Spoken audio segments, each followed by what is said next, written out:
வரைக்கும் இந்த zoom class வழியா உங்களெல்லாம் மறுபடியும் பார்ப்பதற்கு கர்த்தர் கொடுத்த நல்ல வாய்ப்புக்காக நன்றி செலுத்துகிறேன். ஸோ இன்னைக்கு பாஸ்டர் போன வாரம் சொன்னாரு ஒரு பிளான் பண்ணலான்னு சொல்லி, நம்ம இன்னைக்கு அந்த பிளான் படி உங்க கூட பேசுவதற்கு கர்த்தர் நல்ல வாய்ப்பை கொடுத்திருக்கிறார். ஸோ இன்னைக்கு நம்ம திட்டமிட்டபடி ஒரு கிளாஸ் நம்ம பார்க்க போறோம். என்ன அப்படின்னா, ஆந்த்ரோபாலஜி, பிப்ளிக்கல் ஆந்த்ரோபாலஜி நம்ம பார்க்க போறோம். ஸ்கிரீன் வந்து ஷேர் ஆகும், அப்படியே நீங்க பாத்துக்கோங்க. Biblical anthropology. ஓகே, ஸோ இன்னைக்கு அதுதான் நம்மளுடைய இன்னைக்கு கிளாஸா இருக்கு. பாத்தீங்கன்னா உங்களுக்கு இந்த ஸ்கிரீன்ல வந்திருக்கும் மானிடவியல் அப்படின்னு ஒரு ஸ்கிரீன் வந்திருக்கும். அது பார்த்ததுமே உங்களுக்கு அந்த பிக்சர் எல்லாம் பார்க்கும்போதே உங்களுக்கு தெரியும் இல்லையா, ஓரளவுக்கு என்ன அப்படின்னு கெஸ் பண்ண முடியும். ஸோ இந்த மானிடவியல் அப்படின்ற அந்த தலைப்புல ஆதியாகமம் 1ஆம் அதிகாரத்துல இருந்து 2ஆம் அதிகாரம் வரைக்கும் ஆண்டவர் வந்து இந்த மானிடவியலை குறித்ததான ஒரு அடிப்படை விஷயங்களை நிறைய சொல்லி கொடுத்தாரு. பேசிக் ஃபவுண்டேஷனல் டாக்டரின் அங்கதான் இருக்கும்.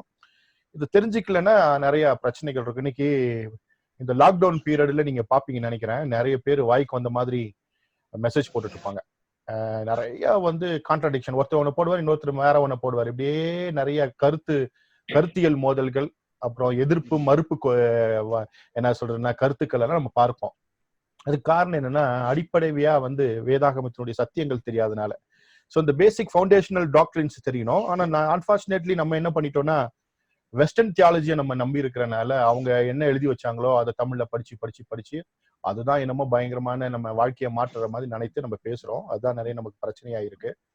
ஸோ வந்து ஒரு 600 ஆண்டுகளாக நம்மளை வந்து வெஸ்டர்ன் தியாலஜி வந்து ரொம்ப ரூல் பண்ணுது.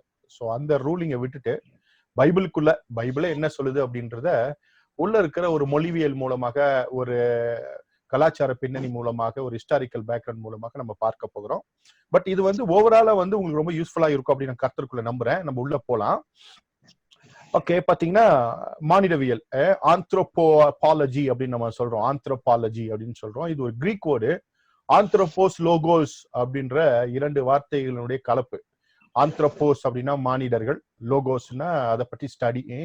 ஸோ மனிதர்களை குறித்த ஸ்டடி தான் இந்த ஆந்த்ரோபாலஜி. ஆல்மோஸ்ட் பாத்தீங்கன்னா நம்ம பயன்படுத்துற டெக்னிக்கல் வேர்ட்ஸ், அதாவது சயின்டிபிக்கா எதை நம்ம யூஸ் பண்ணாலுமே சயின்ஸுக்கு வந்து ஒரு 3 லாங்குவேஜ் ரொம்ப ரொம்ப முக்கியம். அது ஒண்ணு என்னன்னா கிரீக்கு, இன்னொன்னு லாட்டின். அது 2 முக்கியம். அதுக்கப்புறம் இங்கிலீஷ். இந்த 3 தான் வந்து சயின்டிபிக் லாங்குவேஜ் இன்னைக்கு நம்ம சொல்றோம். அந்த சயின்டிபிக் லாங்குவேஜ்ல இங்கிலீஷ் பயன்படுத்துற 2 மொழி என்னன்னா கிரீக்கும் லாட்டின் தான் யூஸ் பண்ணுவாங்க. இங்க வந்து கிரீக்ல யூஸ் பண்ணிருக்காங்க. ஆந்த்ரோபாலஜி, ஆந்த்ரோபாஸ், லோகோஸ் அப்படின்ற 2 வார்த்தை பயன்படுத்தி இருக்காங்க. ஸோ பாத்தீங்கன்னா முதல்ல ஆந்த்ரோபாலஜி அப்படின்ற இந்த மானிடவியலுக்கான யூனிவர்சிட்டி எங்க இருக்குன்னா, டென்மார்க்ல கோப்பன்ஹேகன்ல இருக்கு. யூனிவர்சிட்டி ஆஃப் கோப்பன்ஹேகன் நீங்க பாக்குறீங்க. இதுதான் முதல்ல மானிடவியலுக்கான யூனிவர்சிட்டியில ஒரு பிரிவு இங்கதான் இருந்து ஸ்டார்ட் பண்ணாங்க. பெர்னார்டினோ டி சகுன் அப்படின்ற ஒருத்தர் தான் இதை வந்து ஒரு மங்க், அதாவது ஒரு ரோமன் கேத்தலிக் பிரீஸ்ட் தான் இதை வந்து ஆரம்பிச்சார். ஸோ ஆரம்பிச்ச பொழுது இது ஒரு கிறிஸ்தவத்தனமா நீங்க திங்க் பண்ணக்கூடாது. இது உலக பிரகாரமாக ஆரம்பிக்கப்பட்டதான ஒரு கிறிஸ்தவர்களால் ஆரம்பிக்கப்பட்டதான ஒரு டிபார்ட்மெண்ட் ஆந்த்ரோபாலஜி. ஸோ மனிதன் குரங்குல இருந்து வந்தான் அப்படின்றதுலாம் பின்னால தான் வந்து இதெல்லாம் வந்து இந்த இதுக்குள்ள சேர்த்துக்கிட்டாங்க. ஸோ ஆரம்ப காலகட்டத்துல மானிடவியலுக்கான ஒரு பிரிவை இங்கதான் ஸ்டார்ட் பண்ணாங்க. University of Copenhagen. பாத்தீங்கன்னா இவர் தான் இதை வந்து ஸ்டார்ட் பண்ணவர். நீங்க பாக்குறீங்க இந்த பிரீஸ்ட, நீங்க பாக்குறீங்க ரோமன் கேத்தலிக் பிரீஸ்ட். இவர் தான் வந்து ஸ்டார்ட் பண்ணாரு. உங்களுக்கு தெரியும் நினைக்கிறேன், உலகத்துல வந்து எஜுகேஷனை ஸ்டார்ட் பண்ணது யாருன்னா ஜெசுட் பிரீஸ்ட் தான். உலகத்துல எஜுகேஷன் அப்படின்னு நம்ம சொல்றோம், எஜுகேஷன் சிஸ்டம் இருக்கு இல்லையா, இதற்கு வந்து பாய்னியர் யாருன்னா ஜெசுட் பிரீஸ்ட் தான். அதனால நீங்க மறந்துடக்கூடாது. எப்பயுமே வந்து இந்த உலகத்துல இந்த எஜுகேஷன் சிஸ்டத்தை கொண்டு வந்தது ஜெசுட்ஸ் தான். அதாவது ரோமன் கேத்தலிக்ல நிறைய பிரிவு இருக்காங்க, உங்களுக்கு தெரியும். ரோமன் கேத்தலிக் பிரிவை சேர்ந்தவங்க இருந்தீங்கன்னா நிறைய இருப்பாங்க. அதுல ஜெசுட்ஸ் தான் காரணம். இவரும் வந்து ஒரு ஜெசுட் அப்படின்னு தான் சொல்றாங்க. பாத்தீங்கன்னா இவங்க வந்து இந்த ஆந்த்ரோபாலஜி வந்து இந்த யூனிவர்சிட்டியில ஸ்டார்ட் பண்ணிருக்காங்க. சோ பாத்தீங்கன்னா அவங்களுடைய நோக்கம் என்னன்னா, பின்னால சார்லஸ் டார்வினுடைய தியரி ஆஃப் எவல்யூஷன், குரங்குல இருந்து மனுஷன் வந்தான் அப்படின்னு படிப்படியாக பரிணாமம் அடைந்து பரிணாம கொள்கையை இவங்க வந்து முதலுமாக இவங்க ஆதரித்து அதற்கு தகுந்தவாறு இந்த ஆந்த்ரோபாலஜி டிபார்ட்மெண்ட்ல ப்ரூவ் பண்ணிருக்காங்க. அதுதான் உலகம் எங்கும் எல்லாருமே நம்புறாங்க. எப்படின்னா, சும்மா ஒருத்தர் குரங்குல இருந்து வந்தான் அப்படின்னு சொன்னா நம்புறதுக்கு நம்ம ஆட்கள் முட்டாள்கள் இல்ல. இதை வந்து படிப்படியாக இது வந்து என்ன பண்ணுன்னா, ரிசர்ச் எல்லாம் பண்ற மாதிரி பண்ணி நிறைய எவிடன்ஸ் எல்லாம் கிரியேட் பண்ணி ரொம்ப அழகா இதை வந்து பின்னி பிணைந்து நம்ப தகுந்த வண்ணமாக இதை மாற்றி இருக்கிறாங்க. அதனாலதான் நீங்க மனிதன்ல இருந்து குரங்குல இருந்து மனுஷன் வந்துட்டான்னு சொல்லும்போது அதை அப்படியே ஏற்றுக்கொள்வதற்கு நிறைய காரியங்கள் இருக்குது. ஆயிரக்கணக்கான தீசிஸ் இருக்கு, ஆயிரக்கணக்கான எவிடன்சஸ் அவங்க வச்சிருக்காங்க. ஆனா அந்த எவிடன்சஸ் நம்ம நம்புறது இல்லை. ஏன்னா அது வந்து நான் பிப்ளிக்கல் நம்ம சொல்றோம். அதற்கு பின்னால காரணத்தை பார்க்கலாம். சரி, நானும் ஒரு வாத்தியாரு, ஸோ சயின்ஸ் ரொம்ப படிச்சு அதன் வழியா வந்து பல கேள்விகள்லாம் வந்ததுக்கு அப்புறம் தான் இன்னைக்கு உங்ககிட்ட நான் பேசிட்டு இருக்கிறேன். ஸோ நான் ஒரு சுவாலஜி ஸ்டூடெண்ட், என் ஒய்ஃப் ஒரு சுவாலஜி ஸ்டூடெண்ட். அவள் அதில் பிஹெச்டி பண்ணியிருக்கா. ஸோ நமக்கு இந்த தியாலஜிக்கலா அதே போல வேர்ல்டு எஜுகேஷன் நிறைய விஷயம் தெரிஞ்சனாலதான் இதை உங்ககிட்ட நம்ம நடத்துறோம். பாத்தீங்கன்னா இங்க 2 ஸ்கிரீன் பாக்குறீங்க. ரொம்ப கவனமா கேட்கணும். ஏன்னா உங்க வாழ்க்கையை பின்னால மாற்ற போகிற விஷயங்கள் நிறைய, உங்களுடைய எண்ணங்களை மாற்ற போகிற விஷயம். பாத்தீங்கன்னா 2 பிக்சர் இருக்கு. இந்த 2 பிக்சர்ல உங்களுடைய இடது பக்கத்துல இருக்கிற பிக்சர் இருக்கு. பாத்தீங்கன்னா அதுல இங்கிலீஷ்ல இருக்கும், நான் அதனால உங்களுக்கு எக்ஸ்பிளைன் பண்ணிடுறேன். பாத்தீங்கன்னா ப்ரொகன்சோல் அப்படின்ற ஒரு ஆன்சிஸ்டர், அதாவது அதுதான் மூதாதையர். மனிதனுக்கு மூதாதையர் ப்ரொகன்சோல். அதுலதான் பாத்தீங்கன்னா ஆஸ்ட்ரோபித்தாக்கஸ், அப்புறம் அதே போல ராமாபித்தாக்கஸ், அப்புறம் இது போல ஹோமோசேபியன்ஸ், நியாண்டர்தாலு, ஹோமோசேபியன், கொரிலா, சிம்பன்சி, உராங்குடாங், இதுக்கெல்லாம் வந்து மூதாதையார்னா ப்ரொகன்சோல் அப்படின்ற ஒரு மண்டவோட காமிச்சிருப்பாங்க. இதுதான் வந்து இன்றைக்கு இருக்கிறதான கோப்பன்ஹேகன் யூனிவர்சிட்டியில நிரூபித்திருக்கிற குரங்குல இருந்து மனிதன் வந்தான் என்பதற்கான அடையாளமாக இந்த ப்ரொகன்சோல் அப்படின்ற இந்த எலும்பு மண்டை ஓட்டை வைத்துதான் அவங்க முடிவு பண்ணிருக்கிறாங்க. அப்படியே இந்த பக்கம் நான் பிப்ளிக்கலா பாத்தீங்கன்னா இங்க வந்து நம்ம போட்டிருக்கோம். பாத்தீங்கன்னா இந்த ப்ரொகன்சோல்ன்றதுல இருந்து எதுவுமே வரல. அது ஒரு தனியான ஒரு மண்டையோடு. பாத்தீங்கன்னா அது ஆந்த்ரோபாலஜி, அது தனியானது. அதுக்கும் மனித குலத்திற்கும் மற்ற மிருகங்களுக்கும் சம்பந்தம் இல்லைன்னு இந்த பக்கம் நான் போட்டிருக்கேன். அது உங்க ரைட் ஹேண்ட் சைட்ல இருக்கு. ப்ரொகன்சோல் தனியா இருக்கும். ராமா பித்தக்கஸ்ல இருந்து தான் உராங்குடான் என்கிற குரங்கு வந்துச்சு. அப்புறம் சிம்பன்சி, கொரிலா என்றதுக்கும் ரெண்டுக்குமே சிமிலாரிட்டி இருக்கு. அதே போல ஆஸ்ட்ரோபித்தாக்கஸ் அப்படின்ற அந்த பிறகு வந்து ஒரு 3 எலும்புக்கூடு இருக்கு. அதுக்கப்புறம் பாத்தீங்கன்னா நியாண்டர்தாலு, ஹோமோசெஃபையன், ஹோமோ எர்காஸ்டர் அப்படின்னா எரெக்டஸ் அப்படின்ற 3 தான் மனித குலத்திற்கான மண்டையோடு அப்படின்னு நம்ம பார்க்கிறோம். என்ன மண்டையோட பத்தி பேசுறோம்னா, இதெல்லாம் எதன் அடிப்படையாக வந்துச்சுன்னா அகழ்வு ஆராய்ச்சியில எடுத்த மண்டையோடுகளை வைத்து தான் இப்படி அவங்க முடிவு பண்ணிருக்கிறாங்க. இது வரைக்கும் நம்ம பிப்ளிக்கலா எடுத்தோம்னா ஏறக்குறைய ஒரு 6000 வருஷம் பூமிக்குள்ள புதையுண்டு போன வெவ்வேறு இடங்களில் எடுக்கப்பட்டதான அந்த மண்டையோடுகளை வைத்து, அந்த ஷேப்பை வைத்து அவங்க வந்து இந்த ஆந்த்ரோபாலஜி அவங்க வந்து டிசைன் பண்ணியிருக்காங்க. தியரி ஆஃப் எவல்யூஷன் இதுல இருந்தா எடுத்திருக்கிறாங்க. ஸோ டிஃப்ரெண்ட் ஏரியால இருந்து அதுக்கு புள்ளி வச்சவர் யாருன்னா சார்லஸ் டார்வின் அப்படி நம்ம எடுத்துக்கணும். சரி, ஓகே. இப்ப பார்க்கிறோம் இந்த 2 பக்கமும் இருக்கிறதான ஆந்த்ரோபாலஜிக்கல் அந்த அப்டிராக்ட் நீங்க பாக்குறீங்க. இதுல ஒரு பக்கம் இருக்க நம்ம லெஃப்ட் சைட்ல இருக்கிறது நம்ம நம்புறது இல்லை. ஏன்னா அதுக்கு வந்து நிறைய இதை வந்து அதை நீங்க டீட்டெயில் நான் பேச முடியாது. ஏன்னா அது நம்மளுடைய கிளாஸ் வேற. இதுக்கு நிறைய எவிடன்சஸ் இருக்கு. எப்படி இது தப்பு, இது எப்படி நம்பக்கூடாது, அதுக்கு என்ன எவிடன்ஸ் எல்லாம் என்ன இல்ல, எங்கெல்லாம் தவறி இருக்காங்கன்றதுலாம் பெரிய ஒரு தீசிஸ் இருக்கு நம்ம கிட்ட. அது வேற. அது வந்து அது நம்ம இன்னைக்கு நடத்த முடியாது. நம்ம இன்னைக்கு ஆந்த்ரோபாலஜி வந்து பிப்ளிக்கல் ஆந்த்ரோபாலஜி உள்ள போக போறோம். அதற்கான ஒரு முன்னால வந்து உங்களை வந்து தயார் பண்ணுவதற்காக நீங்க நிறைய பேர் படிச்சிருப்பீங்க, காலேஜ்ல படிச்சிருப்பீங்க, நிறைய விஷயம் உங்களுக்கு தெரிஞ்சிருக்கும். நீங்க வந்து உங்களுக்கு தெரிஞ்சுக்கிறதுக்காக நான் சொல்லித்தரேன். சோ பாத்தீங்கன்னா இந்த லெஃப்ட் ஹேண்ட் சைட்ல இருக்கிற அந்த ஆந்த்ரோபாலஜி, வேர்ல்டோட ஆந்த்ரோபாலஜி ப்ரொகன்சோல்ல இருந்து எல்லாம் வந்துச்சுன்றதை நம்ம வந்து டினை பண்றோம். அதுக்கான எவிடன்ஸ் நம்ம கிட்ட இருக்கு. இந்த பக்கம் நம்ம தெளிவா நம்ம போட்டிருக்கிறோம். பாத்தீங்கன்னா நியாண்டர்தால், ஹோமோசெஃபையன், ஹோமோ எரெக்டஸ் என்கிற 3க்கு மாத்திரம் தான் மனித குலத்துக்கு சம்பந்தம் இருக்கு. உங்களுக்கு புரியும்படியா சொல்லணும்னா, இன்னைக்கு இருக்கிற மனித குலம் சேம் காம் யாப்பேத் என்கிறதான 3 பேர்னாலதான் பரவி இருக்கு. அதாவது நோவாவின் பிள்ளைகள். அதனால உலகத்தின் வெவ்வேறு பகுதிகளில் எடுக்கப்பட்டதான மண்டையோடுகள் இந்த 3 நபர்களுக்கு அடையாளமாகத்தான் 3 விதமான நியாண்டர்தாலு, ஹோமோசேபியன், ஹோமோ எரெக்டஸ் இருக்கும். இதுல எந்த மாற்று கருத்துமே இல்ல.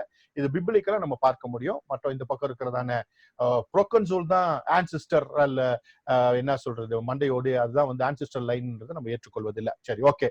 பாத்தீங்கன்னா நம்ம பார்க்கிறோம், இவர் தான் இதுக்கு காரணம், சார்லஸ் டார்வின் இல்லையா? இவங்க தாத்தா வந்து ஒருத்தர் இருந்தார், எராஸ்மஸ் டார்வின். அவர் ஒரு ஃப்ரீமேசன் சொல்லுவோம். அதாவது இன்னைக்கு சொன்னா உங்க பார்வையில இலுமினாட்டி அப்படின்னு சொல்லுவோம். அவர் தான் இந்த தாத்தாக்கு அந்த தாத்தா தான் இன்ஃபுளுயன்ஸ். அதனாலதான் இவர் வந்து இதை எழுதி வேதத்திற்கு விரோதமாக எதிராக எழுதி இவர் வந்து இன்றைக்கு பெயர் பெற்று இன்னைக்கு உலகத்தை இவர் சொல்றதுதான் நம்புறாங்க.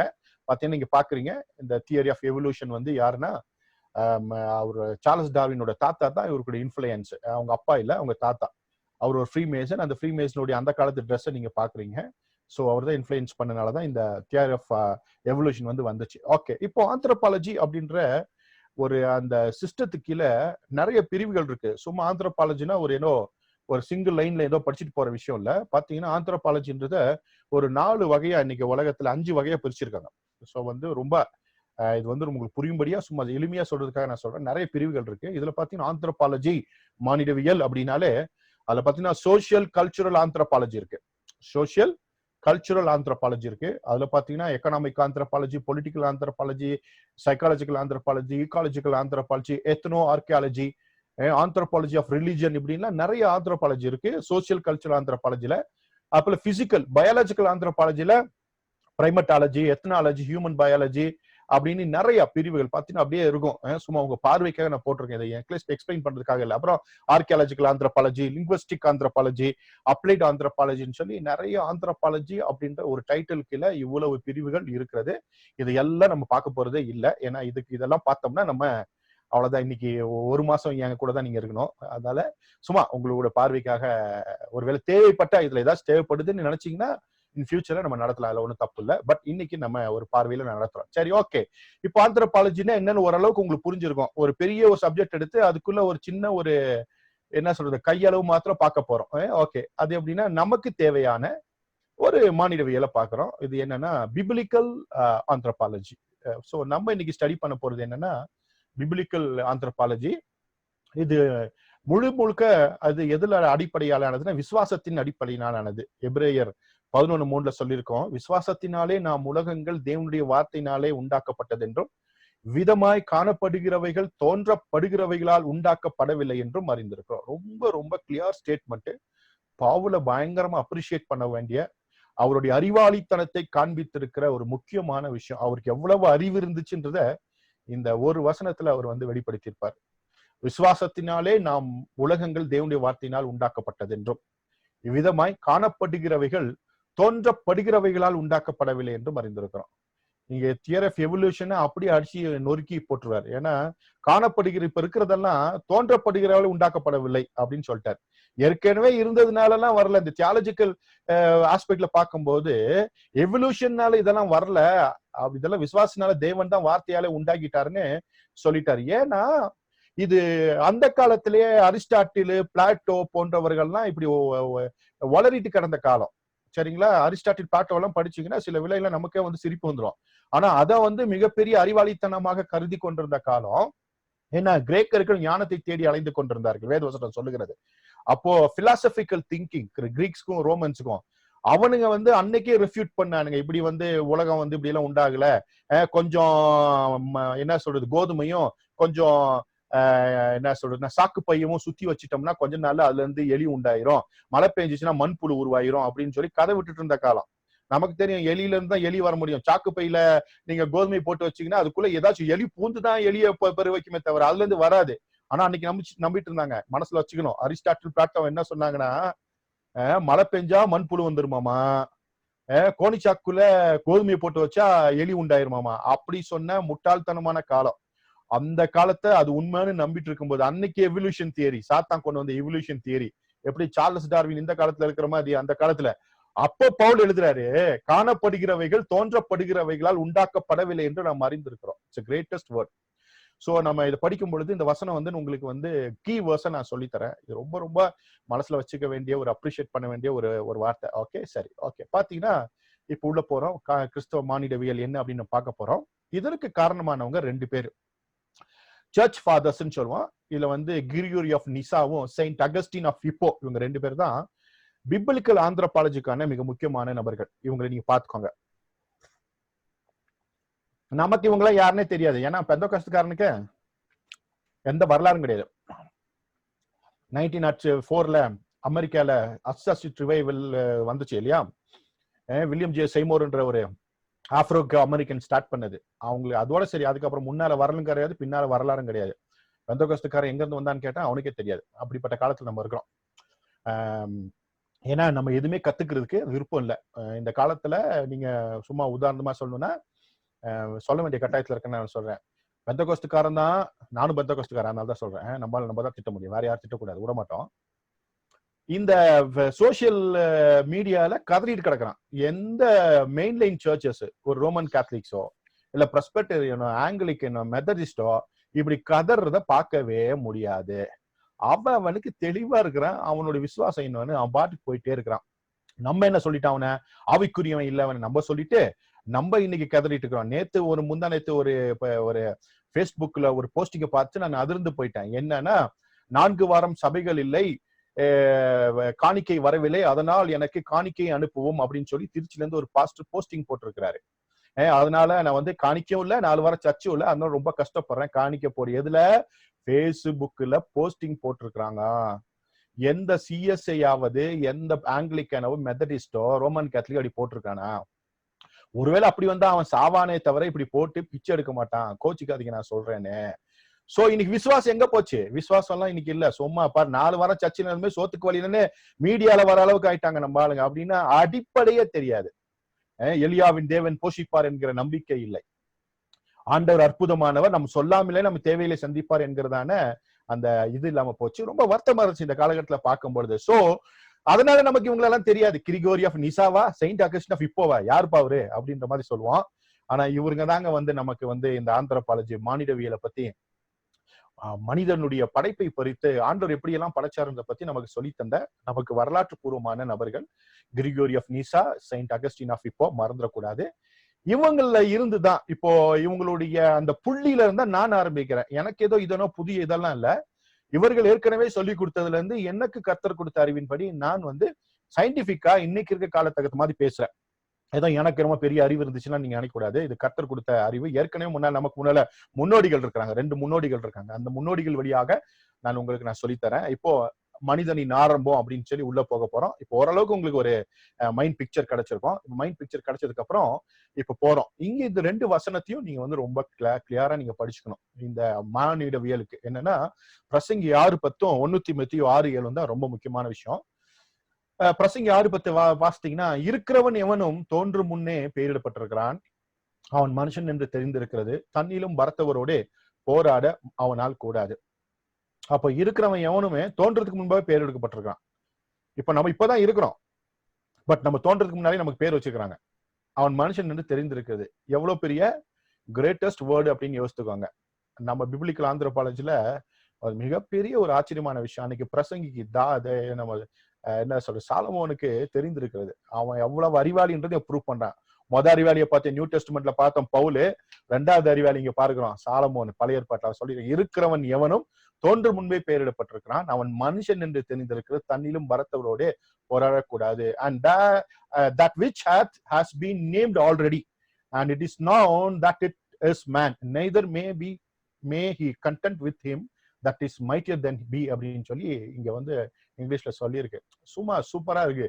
நம்ம பேருனா நமக்கு வீட்டுல போய் ரங்கசாமி, குப்புசாமி, ஸ்டாலின் அப்படின்னு வச்சிருப்பாங்க ஆதாமனு. பட் அவர் ஒரு பேர் வச்சுக்கிறாராம், அவர்லதான் அழைக்கிறார் நம்மள. சோ ஆல்ரெடி தோன்றதுக்கு முன்னாலேயே இந்த வசனத்தை யோசித்தீங்கன்னா, நம்ம ஆல்ரெடி இருந்திருக்கிறோன்றத, எங்க இருந்திருக்கோம், எப்படி இருந்திருக்கோம் நமக்கு தெரியாதா? பவுல் சொல்லுவார், இதுக்கு முன்னாடி எப்படி இருந்தோம்னு தெரியாது, இதுக்கு மேலே எப்படி இருப்போம்னு தெரியாது, இப்ப மட்டும் இப்படி இருக்கிறோம் அப்படின்னு. ஆனா ஃபியூச்சர்ல எப்படி இருப்போம், தேவ சாயல் ஒப்பா இருப்போம் மாத்திரம் தெரியுது அப்படின்னு சொல்லி அவ்வளவு பெரிய அறிவாளியை சொல்லிட்டு போயிட்டாரு. சோ ஃபர்ஸ்ட் திங் நம்ம தெரிஞ்சுக்கணும், ஏற்கனவே இருந்தோம், இப்போ உள்ளதுக்கு வந்திருக்கிறோம், திரும்பவும் வேற ஒரு உலகத்துக்கு போறோம். அந்த உலகத்துல எப்படி இருப்போம்னா தேவன சாயலுக்கு ஒப்பா இருப்போம். இதுக்கு முன்னாடி எப்படி இருந்தா நமக்கு தெரியாது, பைபிள் அதை மறைச்சு வச்சிருக்கு. ஓகே, அடுத்து 1 தீமோத்தேயு 6:7 சொல்லுகிறது, உலகத்தில் நாம் ஒன்றும் கொண்டு வந்ததும் இல்லை, இதுல இருந்து நாம் ஒன்று கொண்டு போவதில்லை என்பது நிச்சயம். ஆல்ரெடி உள்ள வரும்போது ஒண்ணு கொண்டு வரல, அப்ப உள்ள வந்தனா வெளியே எங்கேயோ இருந்திருக்கிற, அதான் மீனிங் இல்லையா? தீமோத்தேயு பவுல் எழுதும்போது சொல்றாரு, உலகத்துக்கு உள்ள வரும்போது ஒண்ணு கொண்டு அப்படின்னு. அம்மா வயிற்றுல இருந்து வரதை பத்தி சொல்லல, உலகத்துக்குள்ள ஒரு சோல் உள்ள வரும்போது கொண்டு வரல. இப்ப காட் அலோவ் பண்ணிருக்காரு உள்ள வர்றதுக்கு. அது மாதிரி இங்க இருந்து வெளியே போகும்போது ஒண்ணு கொண்டு போக முடியாது. அதுக்கு நடுவுல தான் மனுஷனாய் வந்தது, இந்த வாழ்ந்தது, இதெல்லாம் நம்மளுடைய சரீர பிரகாரமான அந்த வருதல். இதெல்லாம் ஒரு மனுஷனுக்கு 2 வருகை இருக்கு பூமிக்குள்ள. ஒண்ணு சோலிஷ் வருகை, இன்னொன்னு பாத்தீங்கன்னா பிளஷ்ல வர ஒரு வருகை. இந்த பிளஷ்ல வந்த வருகை தான் அம்மா வயிற்றுல இருந்து வரும். சோல்ல இருக்கிறது ஆல்ரெடி இங்க இருக்கு. அது நீங்க ஆபிரகாமுடைய விஷயங்களை வாசிக்கும் பொழுது தெரியும். அதுவும் பவுல் தான் சொல்லுவாரு. பவுல் அழகா சொல்வாரு. என்ன சொல்வாருன்னா, எபிரேயர் நிருபத்துல சொல்வாரு, ஒரு அறிவாளியினுடைய புஸ்தகம் எபிரேயர் நிருபம், அதை எப்பவுமே நம்ம மறக்கவே கூடாது. அந்த அறிவாளியின் புஸ்தகத்துல சொல்லியிருப்பாரு, ஆபிரகாம் மெல்கிசேதேக்குக்கு தசமபாகம் கொடுத்த பொழுது அவன் அறையிலே லேவிவானும் இருந்து அவனும் தசமபாகம் கொடுத்தான் அப்படின்னு இருக்கும். எப்படி அறையில இருந்தான் நமக்கு தெரியும். அறையில இருந்தது யாருன்னா ஈசாக்கு தான் இருந்தான், யாக்கோபும் இல்ல. ஆனா அங்க சொல்லியிருக்கோம், வசனம் அழகா சொல்லியிருக்கோம். அப்படின்னா அறையில் இருந்தான்னா சோல் அங்க இருக்குது. அது பின்னா நம்ம பார்க்க போறோம். சரி, பாத்தீங்கன்னா இங்க நம்ம திரும்ப ஒரு 2 வருஷத்தை பார்த்து உள்ள போவோம். இப்போ எபேசியர் அதே எபேசியருடைய புஸ்தகம் 1:4 அதுல பவுல் எழுதும்போது, தமக்கு முன்பாக நாம் அன்பில் பரிசுத்தம் உள்ளவர்களும் குற்றமில்லாதவரும் இருப்பதற்கு அவர் உலக தோற்றத்திற்கு முன்பே கிறிஸ்துவுக்குள் நம்மை தெரிந்து கொண்டபடியே. இங்கேயும் பாத்தீங்கன்னா நம்ம ஏதோ இங்க தெரிந்து கொள்ளல, இங்க இல்ல, இந்த செலக்ஷன் ஆல்ரெடி உலகத்திற்கு முன்பாகவே கர்த்தர் நம்மை கிறிஸ்துவுக்குள் நம்மை தெரிந்து கொண்டார். தெரிந்து கொள்ளுதல் வந்துங்க ரொம்ப முக்கியம். அதை அக்செப்ட் பண்றது, அக்செப்ட் பண்ணாம இருக்கிறது மனிதனுடைய சுயசித்தம். எல்லாத்தையுமே தெரிஞ்சு கொண்டிருக்காரு, அதனால தான் உலகத்துல அமைச்சிருக்காரு. அக்செப்ட் பண்ணவங்களை தான் நம்ம என்ன பண்றோம்னா அழைக்கப்பட்டவங்க நம்ம சொல்றோம். அழைக்கப்பட்டு உள்ள வந்து அவங்க ஏற்றுக்கொண்டவங்க, அதாவது அக்செப்டட், ஏற்றுக்கொண்டவர்கள். தெரிந்துட்டோம், ஆண்டவர் தெரிஞ்சுக்கிட்டாரு. ஆனா அக்செப்ட் பண்றது யார் கையில இருக்குன்னா மனுஷன் கையில இருக்கு. நிறைய பேர் அக்செப்ட் பண்ணல. அதனாலதான் நம்ம சுவிசேஷம் அறிவித்துக் கொண்டுறோம். அக்செப்ட் பண்ணுவதற்கான சுவிசேஷம், அதுவே அவங்க ரிஜெக்ட் பண்றதான சுவிசேஷமா கூட நிறைய பேருக்கு இருக்கு. சரி, ஓகே, நம்ம உள்ள பாக்குறோம். உலக தோற்றத்துக்கு முன்பாகவே நம்ம கிறிஸ்துவுக்கு நம்ம தெரிந்து கொண்டார். அதே போல 1 யோவான் எழுதும் போது 3:2 அந்த அறிவாளி எழுதியிருக்காரு, பிரியமானவர்களே, இப்பொழுது தேவனுடைய பிள்ளைகளாய் இருக்கிறோம், இனி எவ்விதமா இருப்போம் என்று இன்னும் வெளிப்படவில்லை. ஆகிலும் அவர் வெளிப்படும் போது அவர் இருக்கிற வண்ணமாக நாம் அவரை தரிசிப்பதனால் அவருக்கு ஒப்பாய் இருப்போம் என்று அறிந்திருக்கிறோம். இங்க யோவான் வந்து தன்னுடைய அறிவாளித்தனத்துல சொல்லியிருக்காரு. இப்போ இப்படி இருக்கிறோம், வருங்காலத்துல எப்படி இருப்போம்னு தெரியாது. பவுலு முன்னாடி எப்படி இருந்தோம்னு சொல்றாரு, இவர் அதுக்கப்புறம் எப்படி இருக்க போறோம்னு சொல்றாரு. இப்போ இவர் இப்படி ஒரு அறிவாளி புஸ்தகத்தை நம்ம வச்சிருக்கிறோம் இல்லையா? சூப்பர். ஓகே, இப்போ 1 பேதுரு 1:20 திருப்பி பேதுரு இங்க சொல்லும் போது பேதுரு சொல்லுவார் பாருங்க, அவர் உலக தோற்றத்துக்கு முன்பே குறிக்கப்பட்டவராயிருந்து தமது மூலமாய் தேவன் மேல் விசுவாசமாய் இருக்கிற உங்களுக்காக இந்த கடைசி காலங்களில் வெளிப்பட்டார்.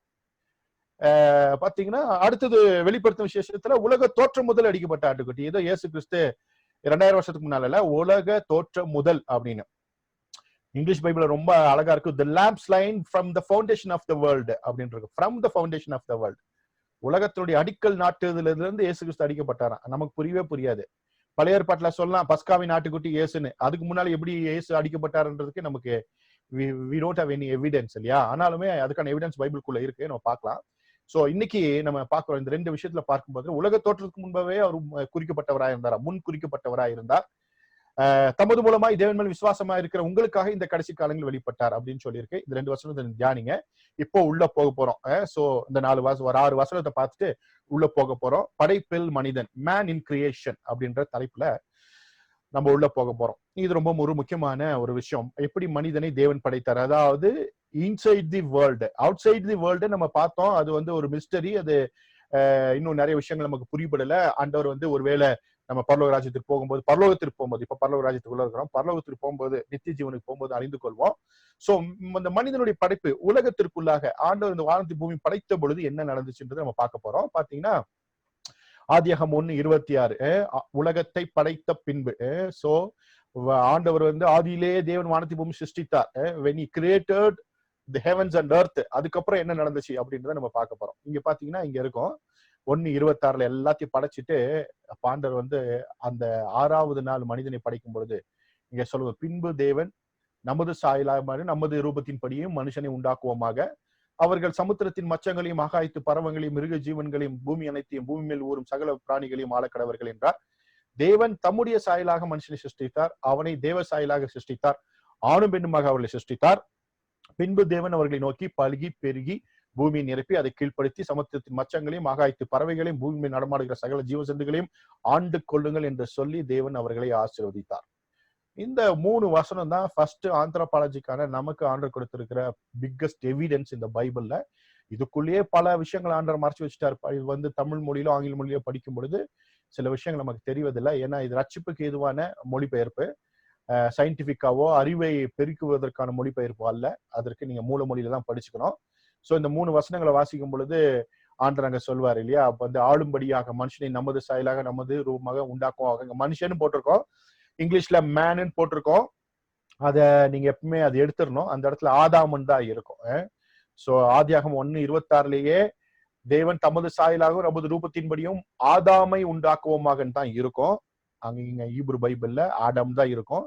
ஈஷ் அப்படின்ற மனுஷனுக்கான பயன்படுத்தப்பட்ட வார்த்தை எங்க பயன்படுத்தப்படவில்லை. அன்பார்ச்சுனேட்லி தமிழ் இங்கிலீஷ் பைபிள்ல மேன் மனுஷன் போட்டிருக்காங்க. இல்ல, மேனு மனுஷன்ற வார்த்தையில பின்னால வேதாகமத்துல வருகிறது. இங்கே ஆதாம் என்றுதான் இருக்கிறது தவிர இஷ் என்கிறதான மனிதனுக்கான வார்த்தை இல்லை.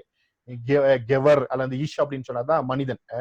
சோ இங்க அந்த வார்த்தை பயன்படுத்தப்படவில்லை. இங்க ஆதாம்னு தான் போட்டிருக்கோம். முதல் கரெக்ஷன் என்னன்னா, உங்க பைபிள் எழுதிக்க வேண்டிய கரெக்ஷன் என்னன்னா, மொழிபெயர்ப்பு கரெக்ஷன் 1:26 படிக்கும்போது நமது சாயலும் நமது மொழி ஆதாமை உண்டுவாக்குவோமாக அப்படின்னு தான் இருக்கும். அப்புறம் 1:27 தேவன் தம்முடைய சாயலாக ஆதாமை சிருஷ்டித்தார் அப்படின்னு தான் படிக்கணும் நீங்க. அங்கேயும் ஆதாம் தான் இருக்கும். அங்க ஈஷோ கெவரோ இருக்காது, அடான் அப்படின்ற வார்த்தையோ இருக்காது. சோ அதை பின்னால் நம்ம பார்க்கலாம். ஆனா இங்க எழுதி வச்சுக்கணும், 1:27 ஆதாமை சிருஷ்டித்தார், அவனை தேவ சாயலாக சிருஷ்டித்தார், அவனை ஆணும் பெண்ணுமாக சிருஷ்டித்தார் என்று இருக்கும். இங்க ஆணும் பெண்ணுமாக அவர்களை சிருஷ்டித்தார் என்று இருக்கும். அங்கே மாற்று என்னன்னா male and female created he them. English பைபிள்ல அழகா தான் போட்டிருக்கோம், தமிழ் பைபிள்ல தான் பிரச்சனை. இங்கிலீஷ் பைபிள்ல male and female created he them அப்படின்னு இருக்கும். அப்ப அவர்கள் அங்க போட்டிருக்கல, அந்த அவர்கள் எடுத்துடணும் நீங்க, அவனை தான் இருக்கும்.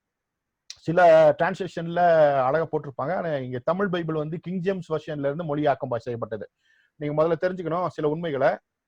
1611 கிங் ஜேம்ஸ் வெர்ஷன் ஆங்கில வேதாகம், அதை தழுவியதான மொழிபெயர்ப்பு தான் தமிழ் மொழிபெயர்ப்பு. அதுல சில இடங்களை விட்டுருப்பாங்க. பட் 98% டிரான்ஸ்லேஷன் வந்து கிங் ஜேம்ஸ் வெர்ஷனை தழுவினதான மொழிபெயர்ப்பு தான் ஆங்கில மொழிபெயர்ப்பு, அதை தமிழ் மொழிபெயர்ப்பு ஆங்கில வேதாகமத்துல இருந்து. ஏன்னா முதல்ல இருந்த இவரது இருக்கு இல்லையா, என்ன சொல்றேன்னா நம்ம சிகன் பால்க், அது வந்து ஜெர்மன் வேதாகமத்தை தழுவினதான மொழிபெயர்ப்பு. அதுக்கப்புறம் வந்தது எல்லாமே ஜெர்மன் தான். பின்னால வந்த போது, அதாவது என்ன சொல்றோம்னா ஹென்றி பவர் காலத்துல வந்த பொழுது, மொழியாக்கம் செய்த பொழுது ஹென்றி பவர் மொழிபெயர்ப்பு ஆங்கில வேதாகமான 1611 கிங் ஜேம்ஸ் வெர்ஷனை தழுவினது. அதுக்கு முன்னால இருந்தது எல்லாமே ஜெர்மன் மொழி பெயர்ப்புகளை தழுவி மொழிபெயர்க்கப்பட்டது. அதனால ஆங்கில மொழி வேதாகமத்தின் மொழிபெயர்ப்பாக இது இருக்கிறபடினால இதற்கும் அதுக்கும் ரொம்ப சிமிலாரிட்டி இருக்கும். அதனால நீங்க மனசுல வச்சுக்கணும். ஆனா வேதாகமத்துல அவனை ஆணும் பெண்ணுமாக சிருஷ்டித்தார் அப்படின்னு தான் இருக்கும். அவர்களை அப்படின்ற வார்த்தை அங்க இல்ல. சோ இவங்க போட்டிருப்பாங்க, அதை கவனிச்சுக்கணும். அப்புறம் 1:28 பின்பு தேவன் அவனை நோக்கி, அப்படி இருக்கும், யாரு அவனை நோக்கி, அவர்களை நோக்கின்னு இருக்கும், அவனை நோக்கின்னு இருக்கும், நீங்கள் பழுகி பெருகி பூமி நிரப்பி ஆண்டு கொள்ளுங்கள் என்று சொல்லி தேவன் அவர்களை ஆசீர்வதித்தார். சொல்லும் போது சிங்கிளா சொல்லுவாரு, ஆசீர்வதிக்கும் போது பலர் ஆசீர்வதிப்பார், சிங்குலர் ப்ளூரலா இருக்கும். சோ இதை மனசுல வச்சுக்கோங்க. இதுதான் வந்து உங்களுக்கு கீ. இந்த கீ என்னன்னா, முதல்ல ஆதாம்ன்ற வார்த்தை தான் இருக்கும். ஆதாமை சிருஷ்டித்தார், ஆணும் பெண்ணுமாக சிருஷ்டித்தார் அப்படின்னு தான் நம்ம படிக்கணும். சரி, ஓகே. ஆதாம்ன்றது இது வெறும் மனுஷன் மாத்திரம் இல்ல, அது மோர் தென் அ மேன். அது வந்து அதோடைய அகல ஆழ உயரம் வந்து ரொம்ப ரொம்ப பெருசு. இன்னைக்கு முடிஞ்ச அளவுக்கு பார்ப்போம். சரி, ஓகே. இப்போ உள்ள இந்த போறோம். இங்க இந்த 5வது வசனத்தை வாசிக்கும் பொழுது இருக்கும், என்ன இருக்கும்னா, நிலத்தினுடைய சகலவித செடிகளும் இன்னும் பூமியில் உண்டாகவில்லை, நிலத்தினுடைய சகலவித பூண்டுகளும் இன்னும் முளைக்கவில்லை, ஏனெனில் தேவனாய் கர்த்தர் பூமியின் மேல் இன்னும் மழையை பெய்ய பண்ணவில்லை, நிலத்தை பயன்படுத்த மனுஷனும் இருந்ததில்லை.